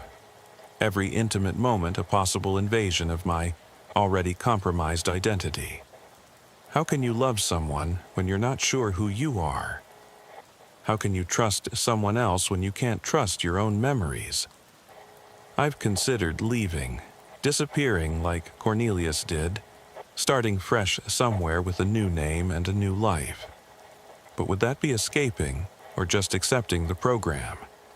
Would I be reclaiming my identity or just exchanging one false self for another? So I stay, I work, I investigate, and I wait. I wait for Cornelius to return, though I'm not sure I'd recognize him if he did. He could be anyone now, wearing any face, living any life. He could be one of my colleagues, one of my patients, even someone I pass on the street without knowing. Or he could be me, and I wouldn't even know it. The emergency room is the perfect place for someone in my condition. It's a liminal space where people come in crisis, where identities are reduced to symptoms and treatments. where the only thing that matters is the immediate present. Here, I can function without a past, without certainty about who I am. Here, I am simply Prudence, the nurse, treating patients who may or may not be who they claim to be. But late at night, when the ER is quiet and I'm alone with my thoughts, I remember Cornelius's words about memory being just a story we tell ourselves. I think about all the stories I tell myself about my childhood, my training, my years of experience. Are they my stories, or were they written for me? Am I the author of my own life, or just a character in someone else's narrative? The truth is, I may never know. The evidence has been too well hidden, the tracks too carefully covered. Whoever is behind this, if anyone is, has made sure that questioning reality itself becomes the only reality we can trust. We are all Cornelius now, all uncertain about our identities, all living lives that may or may not be our own. But I continue to document everything, continue to gather evidence, continue to hope that someday the truth will emerge. That someday I'll know whether I'm really Prudence or just someone programmed to believe I am. Until then, I exist in a state of perpetual uncertainty, treating patients who might be victims or perpetrators, working alongside colleagues who might be originals or replacements, living a life that might be mine or might belong to someone who never existed. This is my story, or at least the story I remember. Whether it's true, whether it's mine, whether any of it really happened the way I remember it, I can no longer say with certainty. All I know is that somewhere out there, Cornelius is living his life, whatever life that might be, carrying secrets about identity and memory that could shatter our understanding of what it means to be human. And sometimes, in the quiet hours before dawn, when the boundary between sleep and waking blurs, I swear I can feel him watching me through my own eyes, as if he never really left, as if he's been here all along, waiting patiently for the moment when Prudence finally disappears and someone else takes her place. The only question is, has that moment already passed, and I just don't remember it?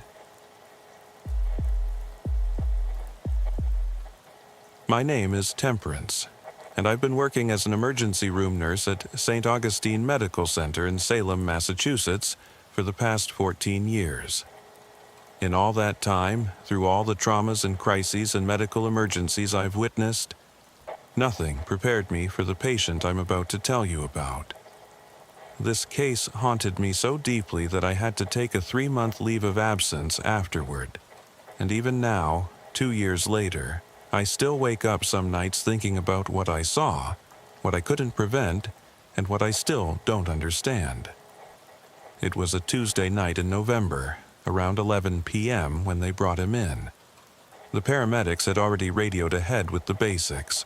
Male patient, early 30s, multiple self-inflicted lacerations on his arms and torso, conscious but uncooperative. We get self-harm cases regularly in the ER, unfortunately.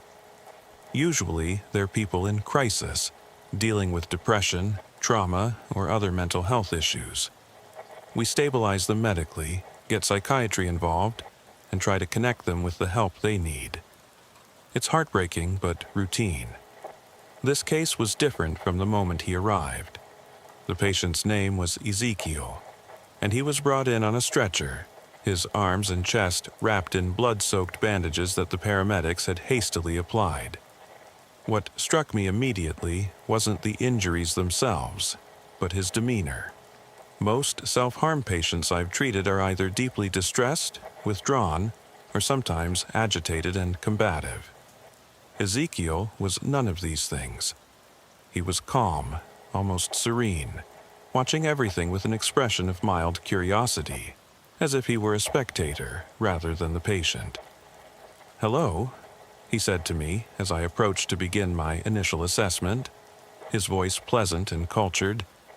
"You must be the nurse. I apologize for the inconvenience. I know you must be busy. It was such an unexpectedly polite greeting that I was momentarily taken aback. "I'm Temperance," I said, pulling on gloves. "We're going to take care of you, Ezekiel. Can you tell me what happened tonight?" He smiled, a gentle, almost sad expression. "I had to let something out," he said simply. "It's been building up for too long. The pressure becomes unbearable if I don't release it." I began carefully removing the temporary bandages to assess his injuries. What I found made my stomach turn, not because of the severity, I've seen much worse trauma, but because of the precision. The cuts on his arms weren't the chaotic, desperate slashes typically seen in self-harm cases. They were deliberate, methodical, almost surgical in their accuracy. Each cut was exactly parallel to the others, spaced with mathematical precision, varying in depth in what appeared to be a deliberate pattern. "Ezekiel, did you do this to yourself?" I asked, though the answer seemed obvious. "Yes," he replied without hesitation. "But please understand, I'm not trying to die. Death would be counterproductive. I'm trying to stay alive. This is how I stay alive." Before I could ask what he meant, Dr. Patricia Reeves arrived to examine him. She was our head attending physician that night, experienced and unflappable. But even she paused when she saw the pattern of injuries. We worked together to clean and assess each wound. Most were superficial, requiring only cleaning and butterfly closures, but several of the deeper ones would need sutures. "Ezekiel," Dr. Reeves said as she prepared to begin stitching, "I need to ask you some questions. Have you hurt yourself like this before?" "Many times," he answered calmly. "Since I was 17. Always in the same pattern, always for the same reason." "And what reason is that?" He was quiet for a moment, watching as she began to suture one of the deeper cuts. He showed no reaction to the pain, didn't even flinch as the needle went through his skin. "Have you ever felt like there's something inside you that doesn't belong there?"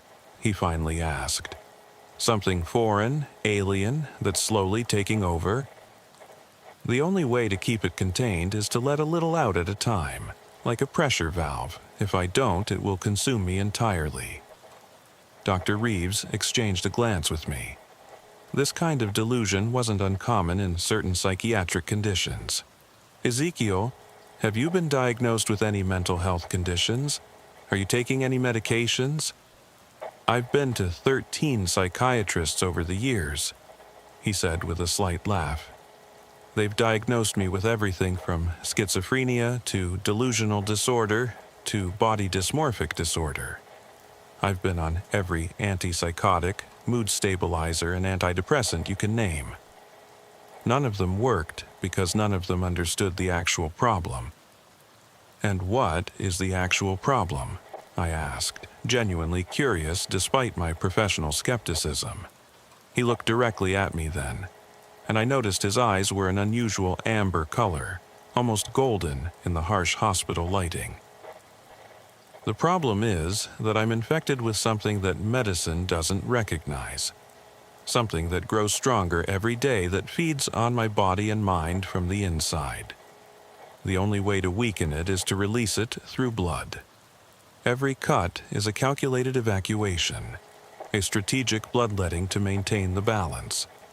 We continued treating his wounds, and I noticed something odd.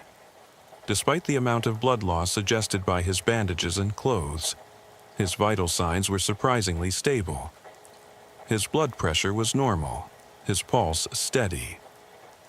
When we drew blood for testing, it seemed unusually dark, almost black in the collection tubes, though the lab results came back normal.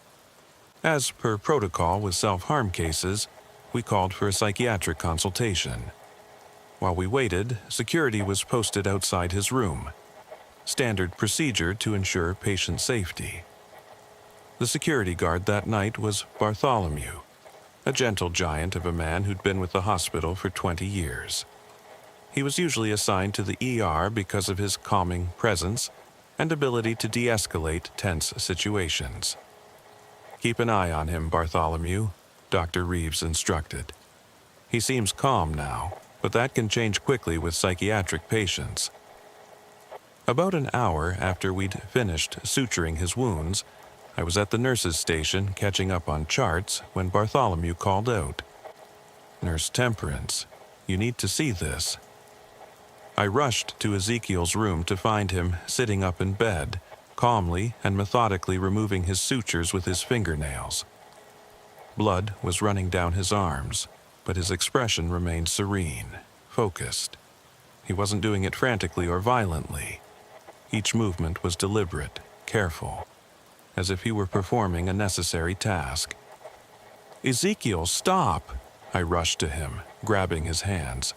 "What are you doing?" "I'm sorry," he said, not resisting as I held his wrists. "But you closed them too soon. There's still more that needs to come out. Can't you feel it? The room is getting heavier. The air is thickening. If I don't let more out, something terrible will happen." We had to restrain him then, using soft restraints to prevent him from further injuring himself. I hated doing it. Restraints should always be a last resort. But we had no choice. We resutured his wounds, this time with him restrained, and added additional psychiatric medications to his treatment plan. The psychiatrist, Dr. Jennifer Holbrook, arrived around 2 a.m. She spent an hour with Ezekiel, evaluating his mental state. When she emerged, she looked troubled. "He's displaying symptoms consistent with several conditions," she told us, "but there's something unusual about his presentation. His delusions are remarkably consistent and detailed. He's created an entire internal mythology about this infection he believes he has. He can describe it in vivid detail, how it feels, how it moves through his body, how the bloodletting weakens it." "So, what's the diagnosis?" Dr. Reeves asked. "Provisionally, I'm diagnosing delusional disorder with somatic type, but I want to keep him for extended observation. There's something about his case that doesn't quite fit the typical pattern. He's too organized, too methodical. Most patients with these types of delusions show other signs of disorganized thinking, but Ezekiel is remarkably coherent except for this specific, fixed belief."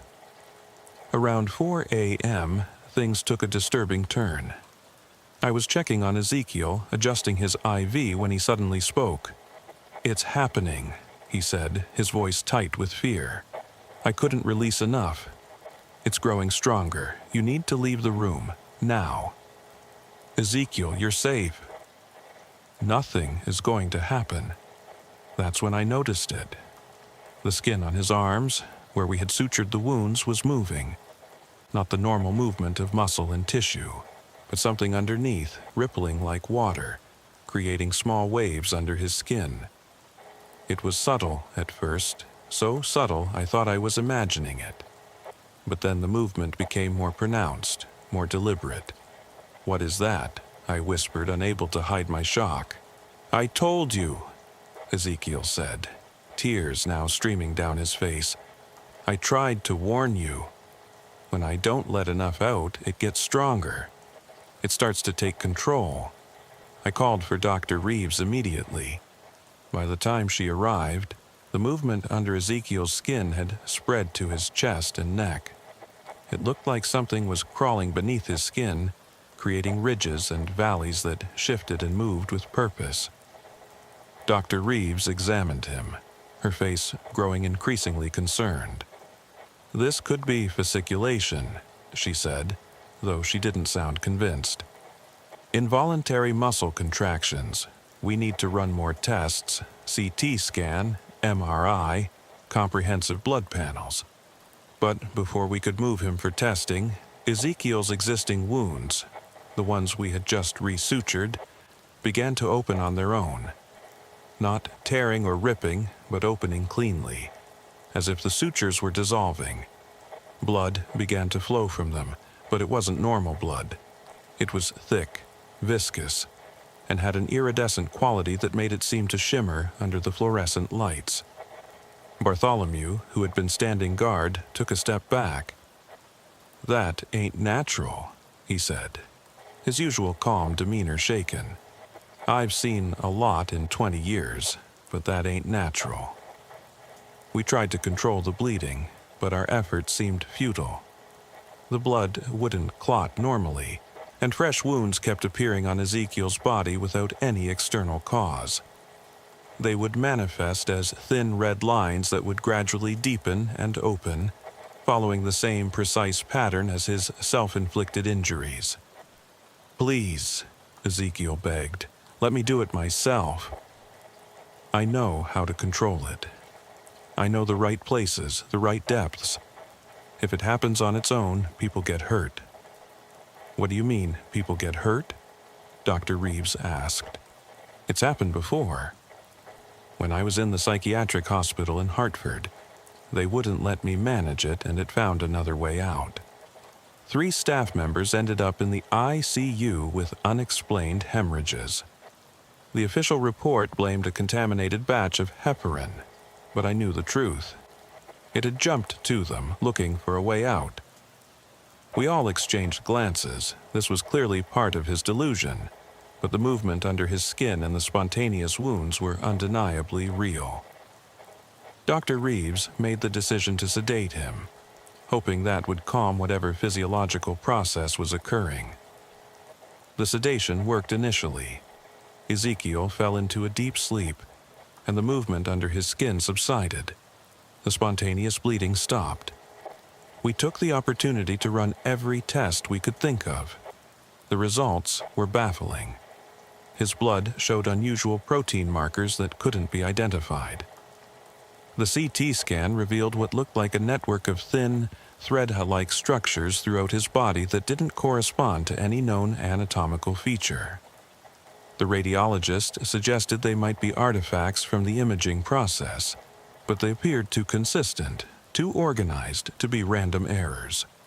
While Ezekiel slept, I researched his medical history. What I found was deeply disturbing. He had been admitted to emergency rooms across New England 47 times in the past 15 years, always for self-inflicted injuries, always with the same story about needing to release something. But more troubling were the incident reports from various psychiatric facilities where he had been held. At each facility, there had been unexplained medical events during his stay. Staff members developing sudden, severe anemia. Other patients experiencing spontaneous nosebleeds. One facility had to close an entire ward after multiple people developed what was described as idiopathic hemorrhagic syndrome, unexplained bleeding from multiple sites. Each incident occurred when Ezekiel was prevented from his self-harm behaviors for extended periods. I was reading these reports when Bartholomew suddenly appeared at the nurse's station, his face pale. "Nurse Temperance," he said, his voice shaking. "Something's wrong with me." He held out his arms. Small cuts had appeared on his skin, in the exact same pattern as Ezekiel's injuries. As I watched in horror, they deepened, blood beginning to flow. "I was just standing there, watching him sleep," Bartholomew said, "and I felt this pressure building inside me. Then these appeared." We immediately moved Bartholomew to another examination room. Dr. Reeves was called, and she looked between Bartholomew's wounds and Ezekiel's with growing alarm.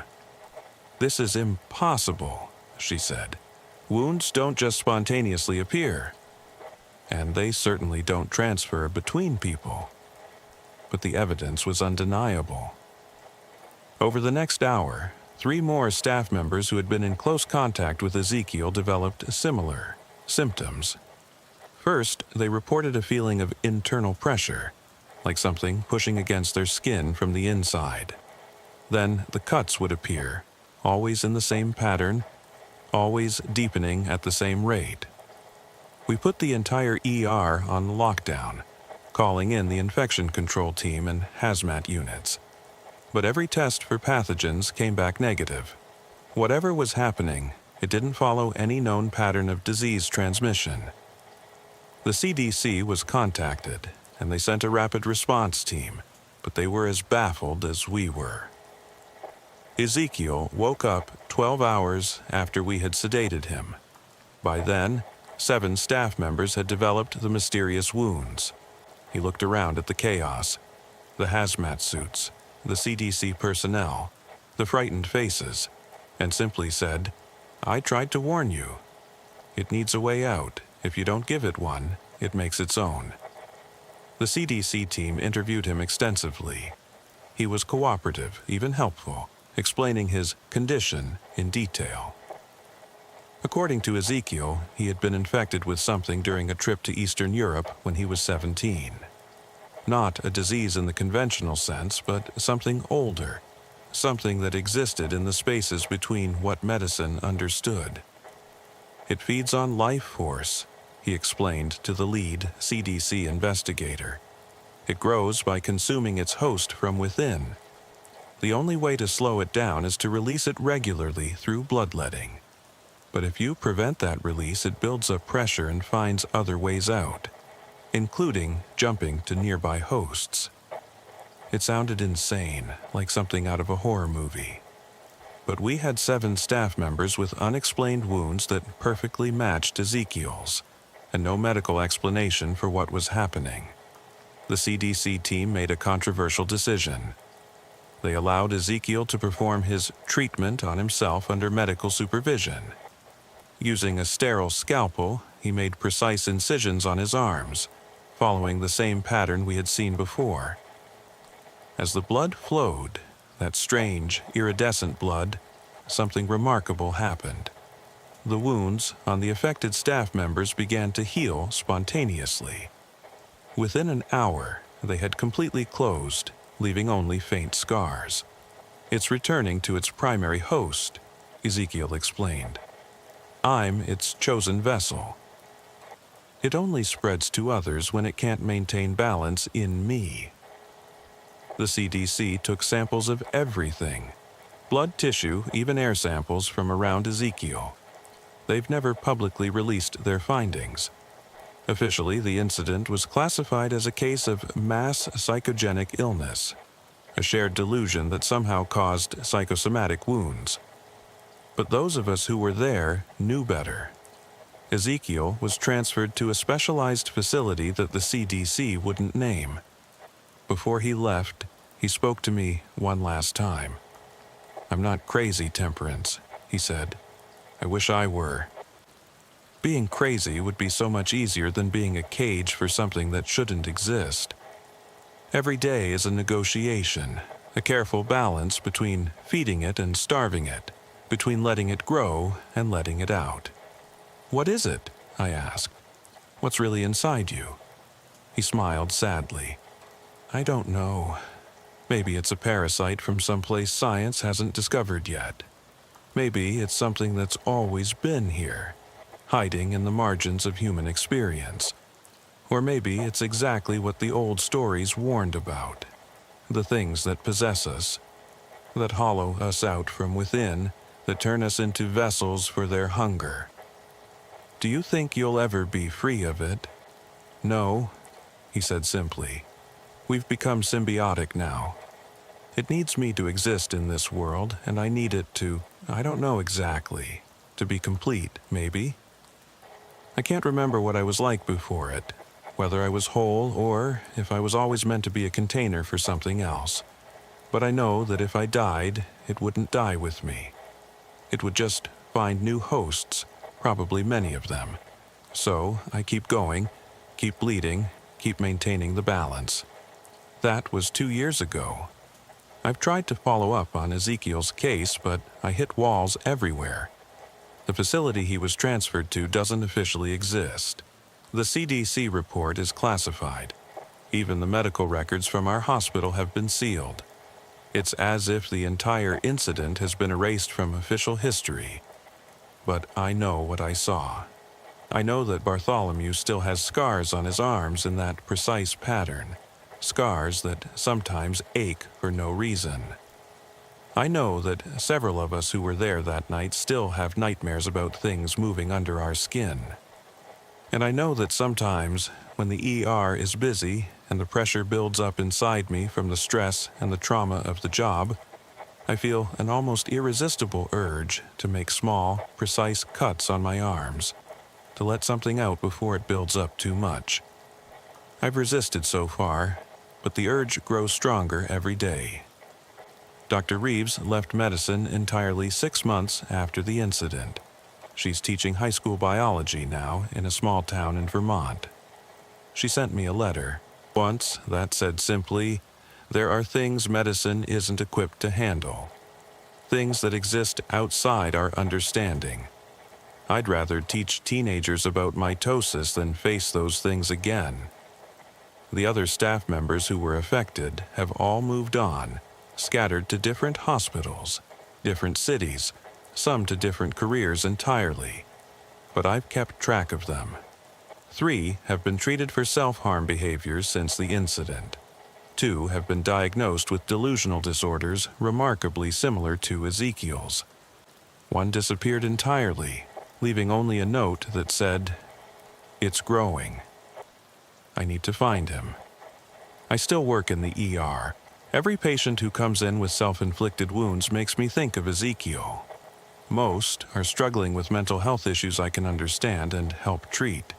But occasionally, very occasionally, I see something in their eyes. A recognition. A shared understanding of something that shouldn't exist, but does. Last month, a young woman came in with precise, parallel cuts on her arms. When I was treating her, she grabbed my wrist and whispered, "He said you'd understand. He said you saw it too." Before I could ask what she meant, she was gone, discharged against medical advice, leaving only a pattern of blood on the sheets that looked disturbingly familiar. I've started researching on my own, digging into medical histories, folklore, and accounts that mainstream medicine dismisses. I've found patterns, stories that echo Ezekiel's from different times and places, medieval accounts of bloodletting to release evil spirits, Victorian medical journals describing patients with wandering infections that would spread through hospitals, modern cases buried in bureaucracy and classification of unexplained hemorrhagic events in psychiatric facilities. There's a network of us now, healthcare workers who've encountered cases like Ezekiel's.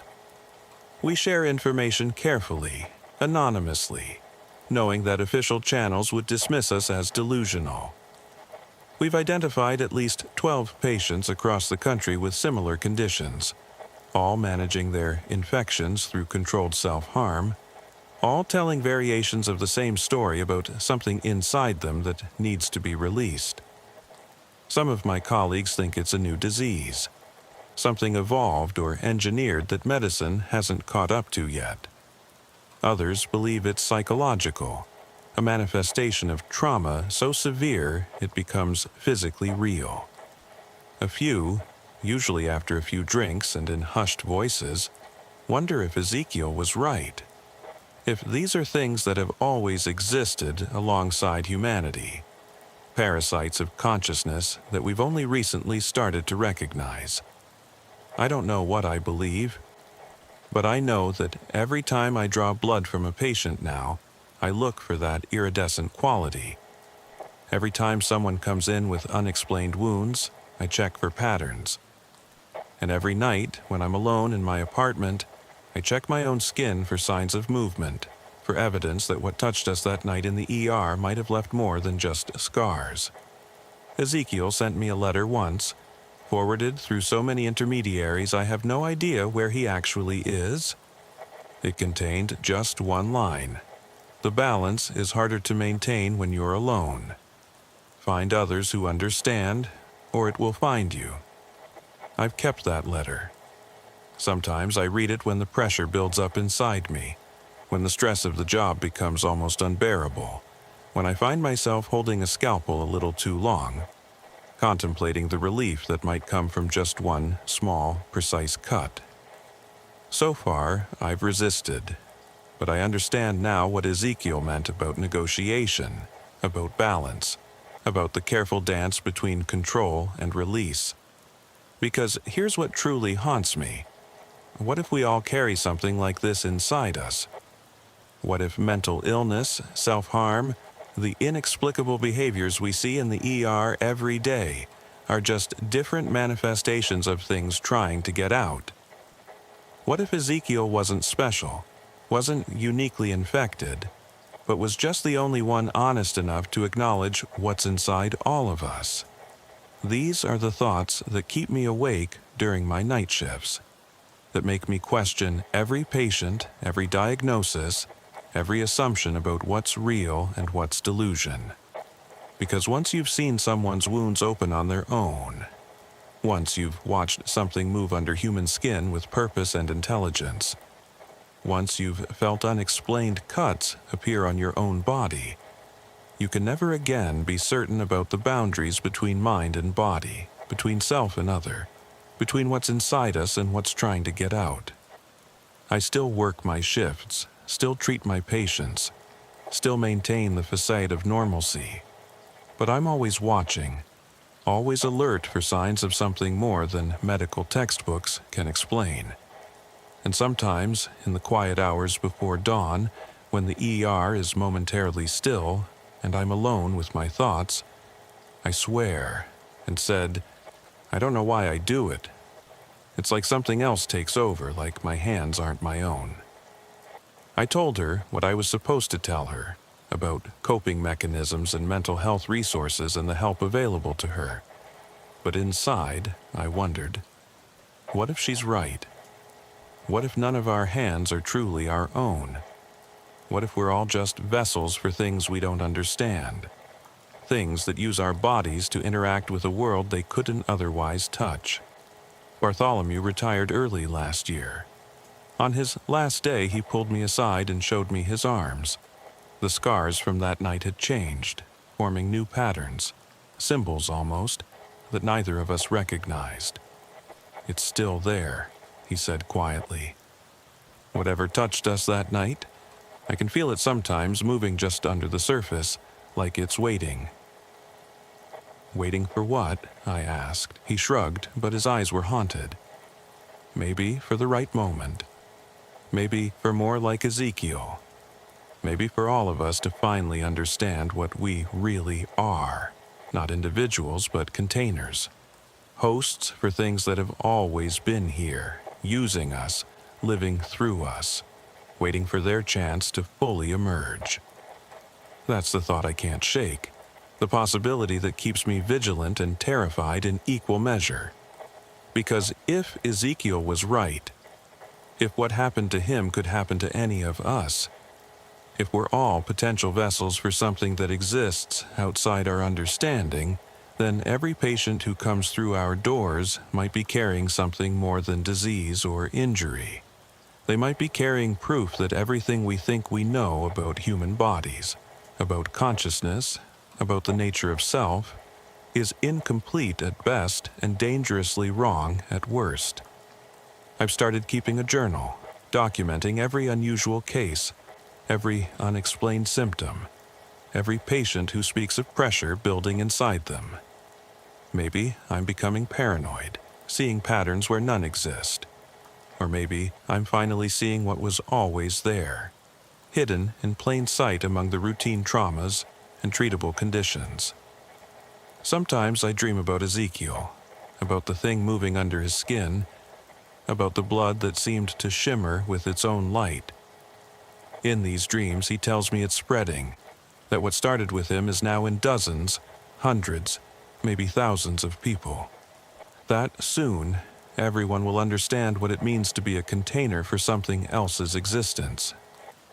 I wake from these dreams with my arms aching, with thin red lines on my skin that fade by morning. I tell myself they're psychosomatic, that I'm scratching myself in my sleep. But deep down, I know better. Deep down, I know that what touched us that night in the ER left its mark, and that mark is spreading, slowly but inevitably, like ink through water, like infection through blood, like something ancient and patient finally finding its way into the modern world. The emergency room is different now. Every shift brings the possibility of another Ezekiel, another reminder that human bodies are more mysterious and terrifying than any medical textbook admits. We treat what we can see, what we can understand, what fits into our neat diagnostic categories. But underneath it all, in the spaces between what we know and what we fear, something else is moving, growing, waiting for its moment to emerge. And sometimes when I'm suturing a wound or drawing blood, or simply standing in the fluorescent brightness of the ER, I feel it inside me too. That presence, that pressure, that thing that Ezekiel carried and that touched all of us who tried to treat him. It's patient, whatever it is. It can wait years, decades maybe, for the right moment to fully manifest. But I know, with a certainty that chills me to my core, that one day I'll be the patient, not the nurse. One day I'll be the one with precise, parallel cuts on my arms, trying to explain to skeptical medical staff that I'm not trying to hurt myself, I'm trying to save everyone else. One day, the thing that Ezekiel carried, that touched us all that night, will demand its release. And when that day comes, I can only hope that someone believes me, that someone understands what I've learned, that some patients aren't sick in any way medicine recognizes. They're carrying something else, something that uses our bodies as doors between worlds, something that requires blood as payment for keeping those doors only partially open. Until then, I work my shifts. I treat my patients, I maintain the balance, and I watch for signs of Ezekiel's legacy spreading through the medical system. One mysterious case at a time, one unexplained wound at a time, one drop of iridescent blood at a time. Because in the end, that's all any of us can do. Maintain the balance between what we understand and what we fear, between what medicine can explain and what exists beyond explanation, between being healers and being hosts to something that may, one day, refuse to be contained any longer. My name is Patience, and I've been an emergency room nurse at Sacred Heart Medical Center in Spokane, Washington for 8 years. I've always prided myself on staying calm under pressure, on being the steady presence that patients need during their worst moments. But there was one patient who shattered that composure, who made me question everything I thought I knew about sleep, consciousness, and what happens when we close our eyes at night. His name was Zebedee, and he was brought to our ER at 3:47 a.m. on a Tuesday in March. I remember the exact time because that's when everything in my orderly night shift went completely sideways. The paramedics rushed him in with multiple injuries, a broken wrist, lacerations on his feet, bruising across his torso, and a head wound that was bleeding profusely. Found him on the roof of a parking garage downtown, the lead paramedic told me as we transferred him to a trauma bed. Security footage shows him climbing up the exterior of the building. 7 stories, barehanded, in his pajamas. He was asleep the whole time. Asleep? I repeated, already beginning my assessment. You mean he was intoxicated? No, literally asleep. Eyes closed, not responding to security guards shouting at him. He only woke up when he reached the roof and walked into an HVAC unit.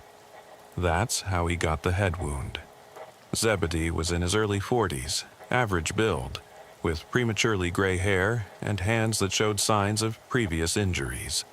Old scars, a slightly crooked finger that suggested a past break. He was conscious now, but disoriented, looking around the trauma bay with confusion and growing panic. "Where am I?" he asked, his voice hoarse. "What happened? Why am I bleeding?" "You're at Sacred Heart Medical Center," I said, applying pressure to his head wound while checking his pupils for signs of concussion. "You had an accident while sleepwalking. Do you remember anything?" His face went pale. "Not again," he whispered.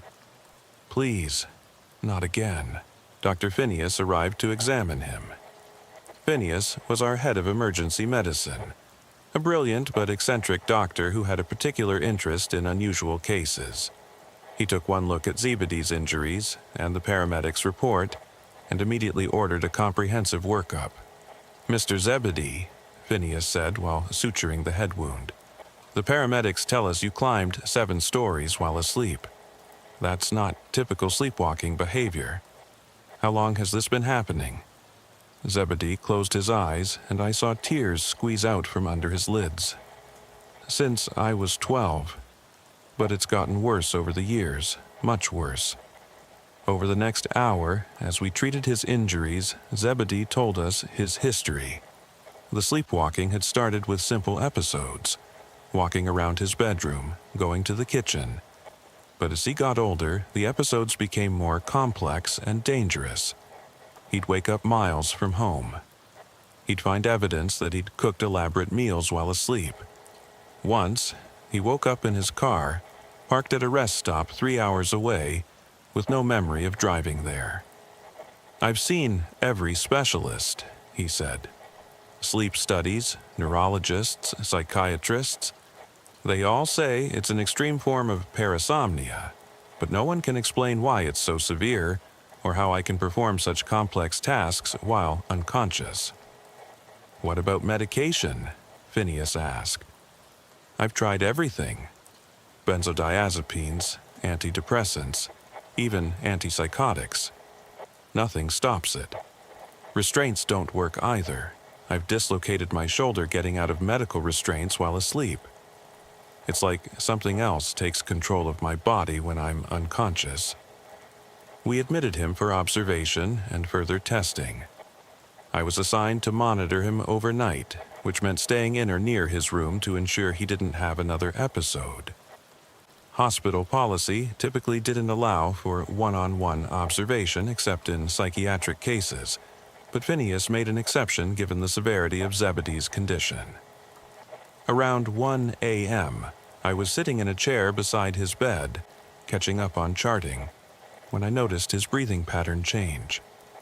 It became deeper, more rhythmic. His eyes began moving rapidly under his closed lids, REM sleep. I watched carefully, ready to intervene if he showed signs of getting up. For about 20 minutes, nothing happened. Then, suddenly, his eyes opened. But something was wrong. His pupils were completely dilated despite the room lights being on, and his gaze was unfocused, looking through me rather than at me. "Zebedee?" I said softly, not wanting to startle him. He sat up smoothly, swinging his legs over the side of the bed. His movements were fluid, purposeful, nothing like the clumsy, confused movements typical of sleepwalkers. He stood up, and I placed a gentle hand on his arm to guide him back to bed. The moment I touched him, his head snapped toward me, and what I saw in his eyes made me step back. They were empty, completely devoid of the personality I'd been talking to just hours earlier. But they weren't just blank. There was something else there, something that looked at me with an intelligence that wasn't Zebedee's. He spoke, but his voice was different, flatter, without his usual inflections. "You shouldn't interfere. Important work needs to be done. Zebedee, you're sleepwalking. You need to get back in bed." "Zebedee is sleeping," he said, tilting his head at an unnatural angle. "I am what wakes when he sleeps. And I have tasks to complete." Before I could respond, he moved past me with surprising speed and strength. I called for security immediately, but Zebedee was already out of the room, walking down the hospital corridor with perfect confidence, navigating obstacles without hesitation despite supposedly being asleep. I followed him, along with 2 security guards who'd responded to my call. Zebedee moved through the hospital like he'd worked there for years, taking shortcuts, using staff-only passages.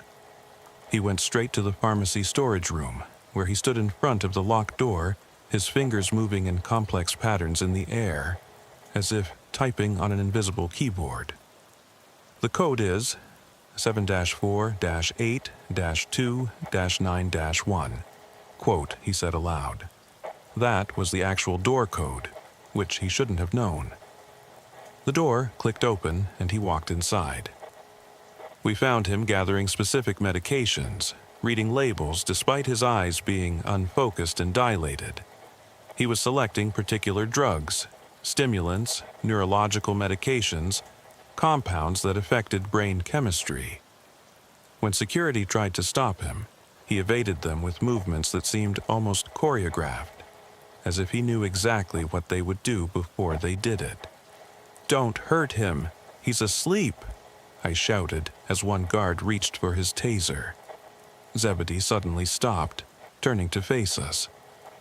"You want to understand," he said in that flat voice, "but understanding requires experiencing. Would you like to see what Zebedee sees when he sleeps?" He reached out and touched my hand before I could pull away. The moment his skin made contact with mine, I experienced something indescribable. For a split second, I wasn't in the hospital anymore.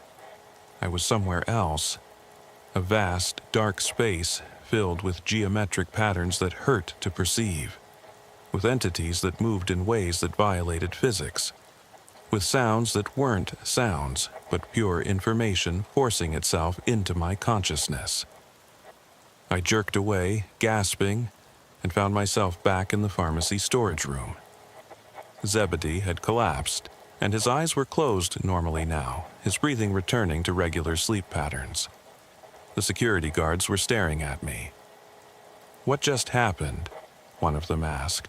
"You were standing there frozen for like 5 minutes." 5 minutes? It had felt like a second. We carried Zebedee back to his room, and I called Dr. Phineas immediately. When he arrived and reviewed the security footage, his face grew increasingly grave.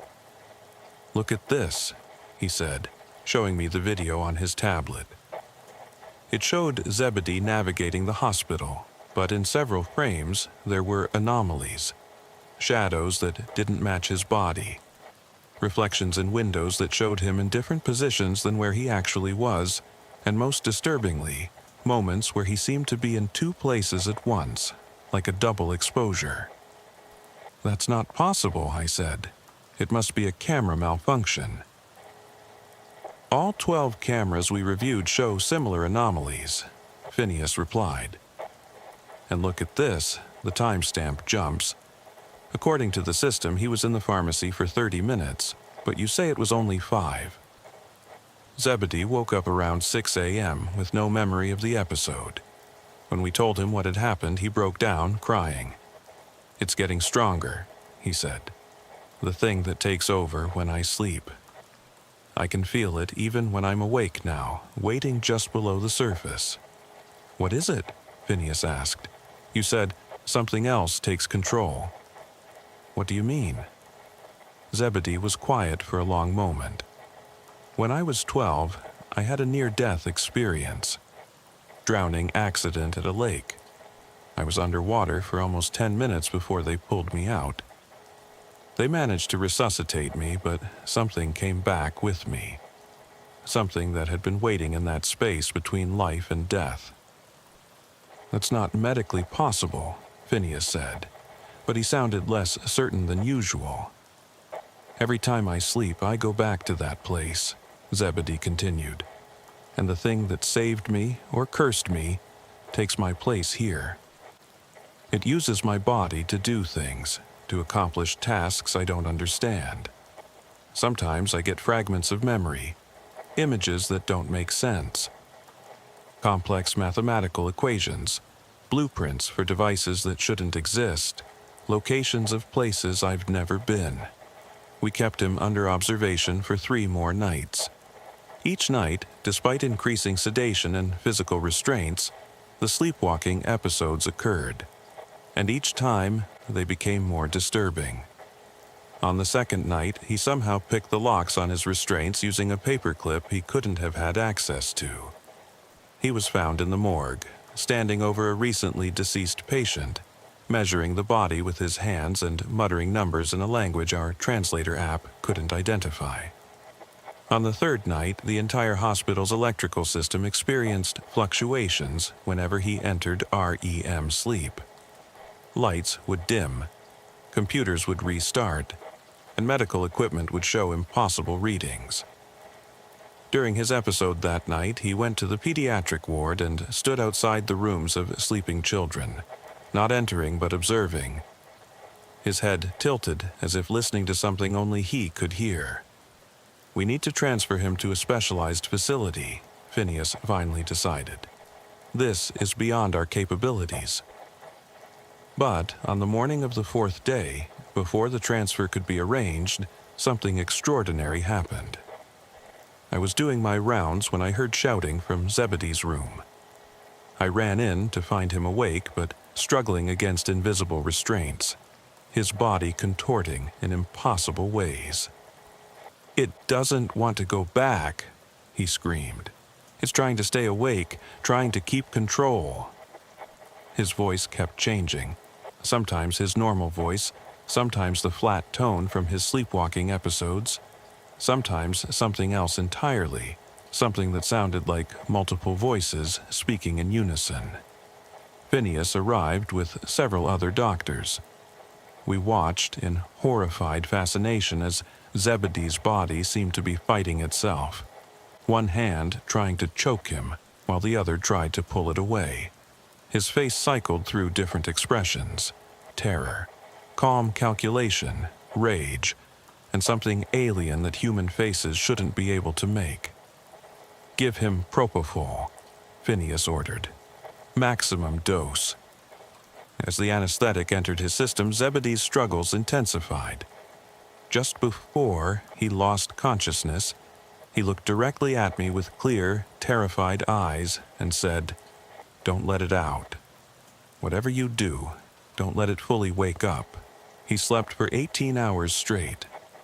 When he finally woke, he was different, calmer, but also somehow diminished, like part of him was missing.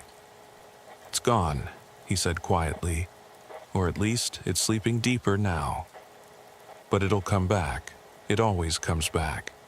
We transferred him to a specialized sleep disorder clinic in Seattle, one equipped to handle extreme parasomnias.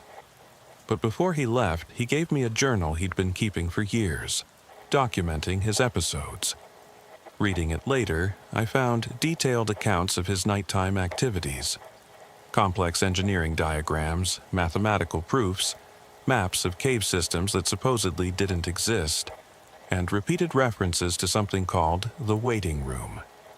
According to his journal, the waiting room was the place between waking and sleeping, between life and death, where consciousness went when the body shut down.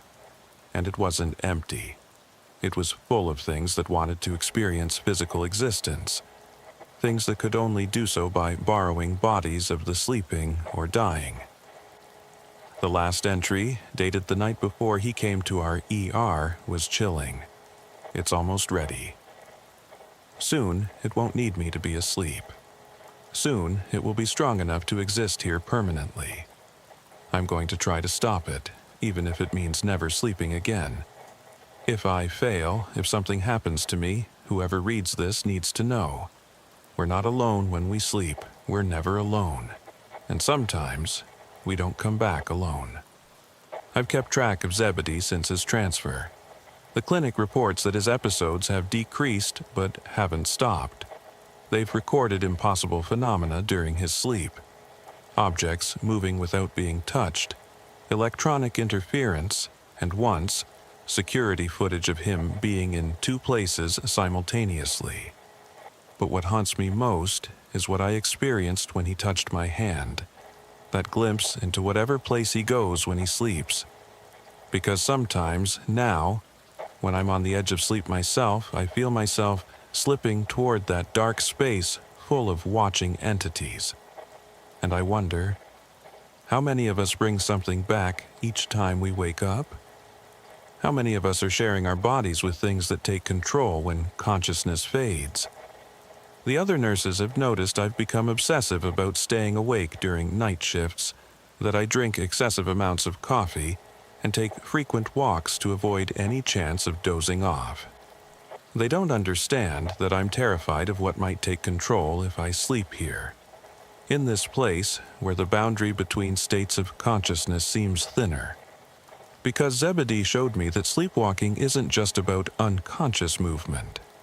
Sometimes, it's about something else walking in our sleep, using our bodies as vehicles to interact with a world they can't otherwise touch. And once you know that, once you've seen the evidence, every moment of sleep becomes a risk. Every dream a potential doorway for something else to enter.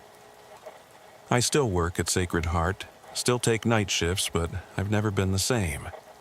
Every patient who comes in with sleep disorders, every case of unusual parasomnia, makes me wonder if they're like Zebedee, carrying something that emerges when consciousness fades. And sometimes in the early morning hours when exhaustion pulls at my eyelids, I remember his warning. Don't let it fully wake up. Because if Zebedee was right, if there really are entities waiting in that space between waking and sleeping, then every one of us is just one deep sleep away from becoming a vessel for something else's agenda. And the scariest part is we'd never know. We'd wake up with no memory, maybe a few unexplained bruises, maybe in a strange place, never realizing that for hours, we weren't ourselves at all. That's why I document everything now, why I check security footage obsessively, why I've installed cameras in my own apartment. Because if something is using my body while I sleep, I want to know. I need to know, even if the knowledge terrifies me more than ignorance ever could.